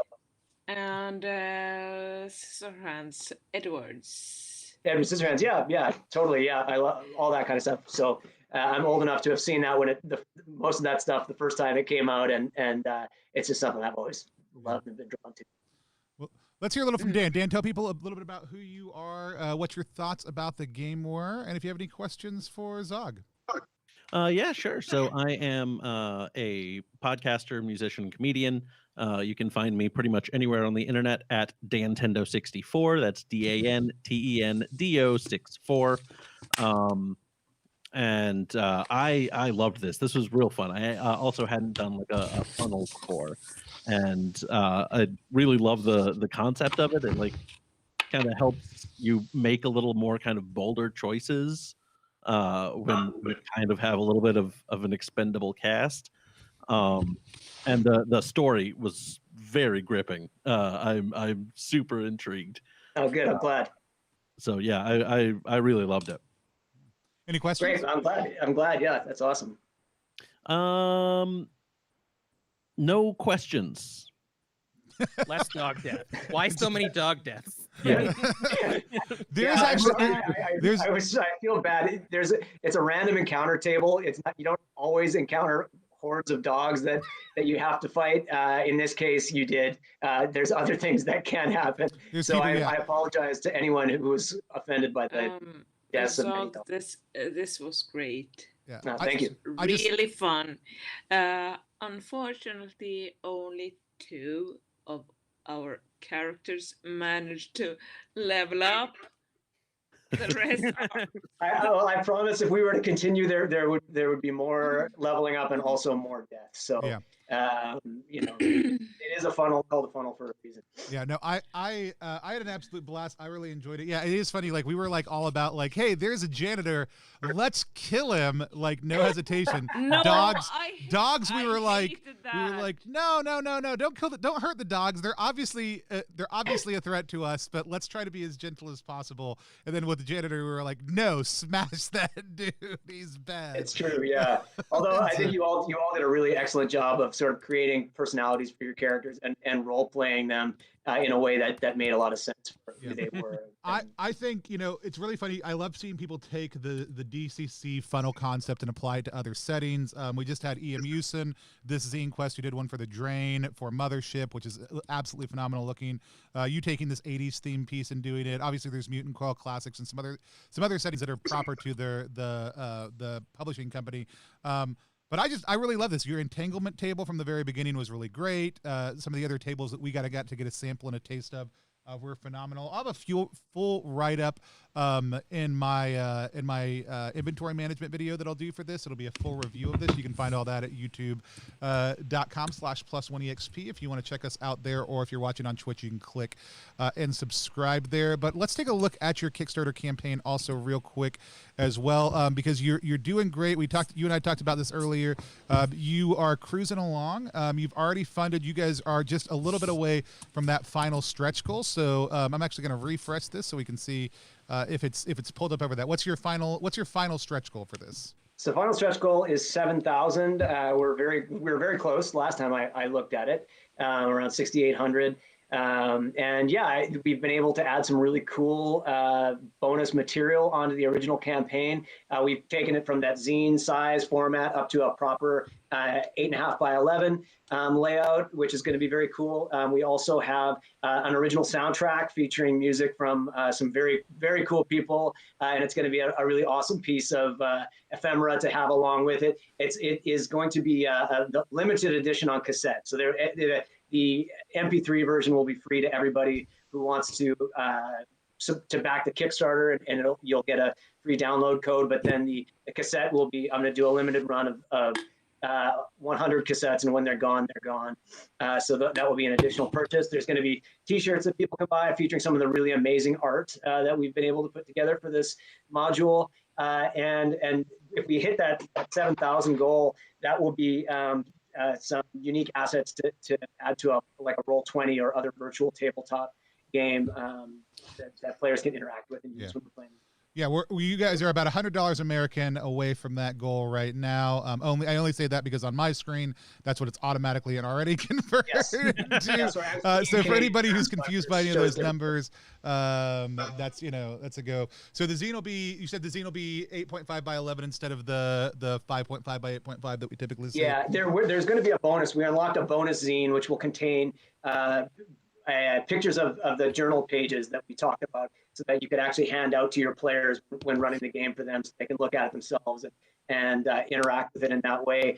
And there will also be some unique character sheets and other pieces all put together that you can use as the judge to enhance the game. So we love watching people. Like, if you guys want to go back it right now, that's great. I dropped the link in the chat a second ago. I'd love to watch it go over before the end. It's an absolutely phenomenal project. The video is really excellent. The art that I scrolled through while we were just watching is really phenomenal. I'd really enjoy having people check it out. We here at Plus One really just want to create an opportunity for people to be able to showcase their games, help find players who want to play that. So if controlling 4 teenagers with a bunch of your friends who are also controlling 4 teenagers as the representative population of this small town, running around, getting into horrific adventures, maybe dying, possibly fighting dogs, or just people, just cross those ones out on your encounter chart if that really bothers you. Though I will say, I did show one of the pieces of art is this weird dog merger creature that I'm sure we can get up to later on that is absolutely terrifying. I feel like we wouldn't be so upset about fighting that one. So please go check it out. Again, that's at ttrpg.link/blackout KS. You can do that. Zog, is there any other way or place that people can follow your work if they want to stay up to date on future projects? Yeah, you can follow me on Instagram at hard_elf, and that's where I will post future stuff about my projects, terminal games, and I post other RPG related content because aside from making the game, I also am a very avid RPG player and sort of fanatic. Awesome. We are going to do that giveaway drawing in just 1 second. I'm about to hit selection. They are going to have to be on stream to win right now just because it was a last-minute giveaway, and I don't want to have to track down details later on, so stick around for just 1 second for that. Before we do that, I want to hear from everybody where they can find you, and then I'm going to tell you guys about my Kickstarter real quick, just because you always got to be plugging. Daniel, tell us, people, who you are, where they can find you. Daniel Spencer. You can find me on best place to do it is on Twitter at Nintendo64. Awesome. Katya, tell people who you are, where they can find you. Don't find me. don't find guy. That's fine also too. And then Kelly, tell people who you are, where they can find you, and tell us about I'm going to mispronounce it again, Wava, one more time. Wava, come on, man. Come on. Yeah, I'm Kelly. You can find me at the Mindright on Twitter. Also, I just tried to back this and I forgot my Kickstarter login. I'm so sorry. But the only thing I want to promote is Wava's Streaming for Survivors. It is a rape crisis center, and between March 26th and 28th, they'll be raising money for survivors using streamers and YouTubers and people alike. So you can head on over to a link that I'm sure Tony will put in the chat. Already did. Nice. And you can find out more information there. It's a great cause. And you can get involved in any way that you want. Here's what I would actually love to do. We can look at schedules for that, but since you have a connection with that, I would love to play this game again. I would love to have you come back and run it, and I would love to set just a donation challenge for everyone who dies. People kick in a certain amount. I would love to do an on-stream thing. We'll even up it to 5 players, and people can say how much they're going to contribute every time someone dies. And then every time we kill somebody, it's a little bit happier because $10 for Adrian. we could do a bounty board also, like, please kill this character. I will give money. I'll give $100 right now if Adrian just dies. If a comet falls out of the sky and kills him, we'll just take care of that. Real quick, if you want to, if you're the kind of person who backs RPGs online and you have a little bit of extra money, even if it's just for $1, we're a big fan of supporting people at whatever level is comfortable for you. But we have a game up right now that is called Repugnant. It is the world's grossest RPG. If you aren't familiar with it yet, it is set in a unique setting called The Crust. You play one of 5 different races that are all different kind of evolved or weird forms of humans. You go around, you do gross things. You have different mutations that give you different abilities connected to farts or boogers or vomit or eating gross things or just building your bodies out of junk. And we're super excited about it. We're already funded, but we have an original soundtrack goal that we fell in love with the idea of, but it's at $10,000 American because it'll cost us $2,000 to produce. produce, but it'll also go in a crate. It's also the only game that you can get delivered in your own scuzzed up original pizza box. If you want it delivered that way, we will absolutely mail it to you in a customized gross pizza box that you can grab. So that's at ttrpg.link/grossrpg. So please go check that out. We're coming up on our $5,000 stretch goal within the next $1,500-ish dollars. We had kind of a little gap there, but we're getting closer and closer all the time, and that'll be a world map with Ryan Latino. I love the idea of a bounty board for GMs targeting specific PCs and NPCs. We're gonna make that happen. So if you haven't hit follow and typed in !Blackout yet, go ahead and do that. You can only enter once, but we're about to pick the winner for that. In the meantime, go check out ttrpg.link/blackoutks or ttrpg.link/growthrpg. Run one right after the other. Lots of amazing stuff there. And actually, these black rainbow dice we're giving away, we haven't announced this yet to everybody, but it'll be not necessarily this dice bag. I've got a couple of them, but this is one of their dice bags. They're all done by different artists in the Portland area, which I know we have a bunch of people watching from, or other parts of the world. They're all custom printed. They're limited edition. There's about 100 of each version. We're going to be doing a set of these for Repugnant RPG. The guy who makes them is an absolutely phenomenal collaborator we're excited to be working with. But it'll be the bag, it'll be a set of polyhedrals, and it'll be a patch or a enamel pin also too, depending on which one you pick. I'll work with the winner to figure out which ones they want, but this is just one of a bunch of cool, absolutely amazing designs that we have. And I wrote a lot of crits today. I'm just going to go ahead and say that. I'll toss it out there. All crit successes. Relative amount of natural 20s in this game. Yeah, and so but they're also all the bags and the dice are also blacklight responsive or glow in the dark, one of the two or both. If we win the prize given away during streaming for Survivor's event, well, let's hope that Wava, yay! wins. So we can just keep the giving going. We've got a number of people who do it. I'm about to close the giveaway. Then we'll give it away. That's how it works. Give it away now. Close giveaway. Giveaway is closed. We've got about 15 entries. Pick a winner. All right, Tanya, if you are on there, give us a shout in the chat.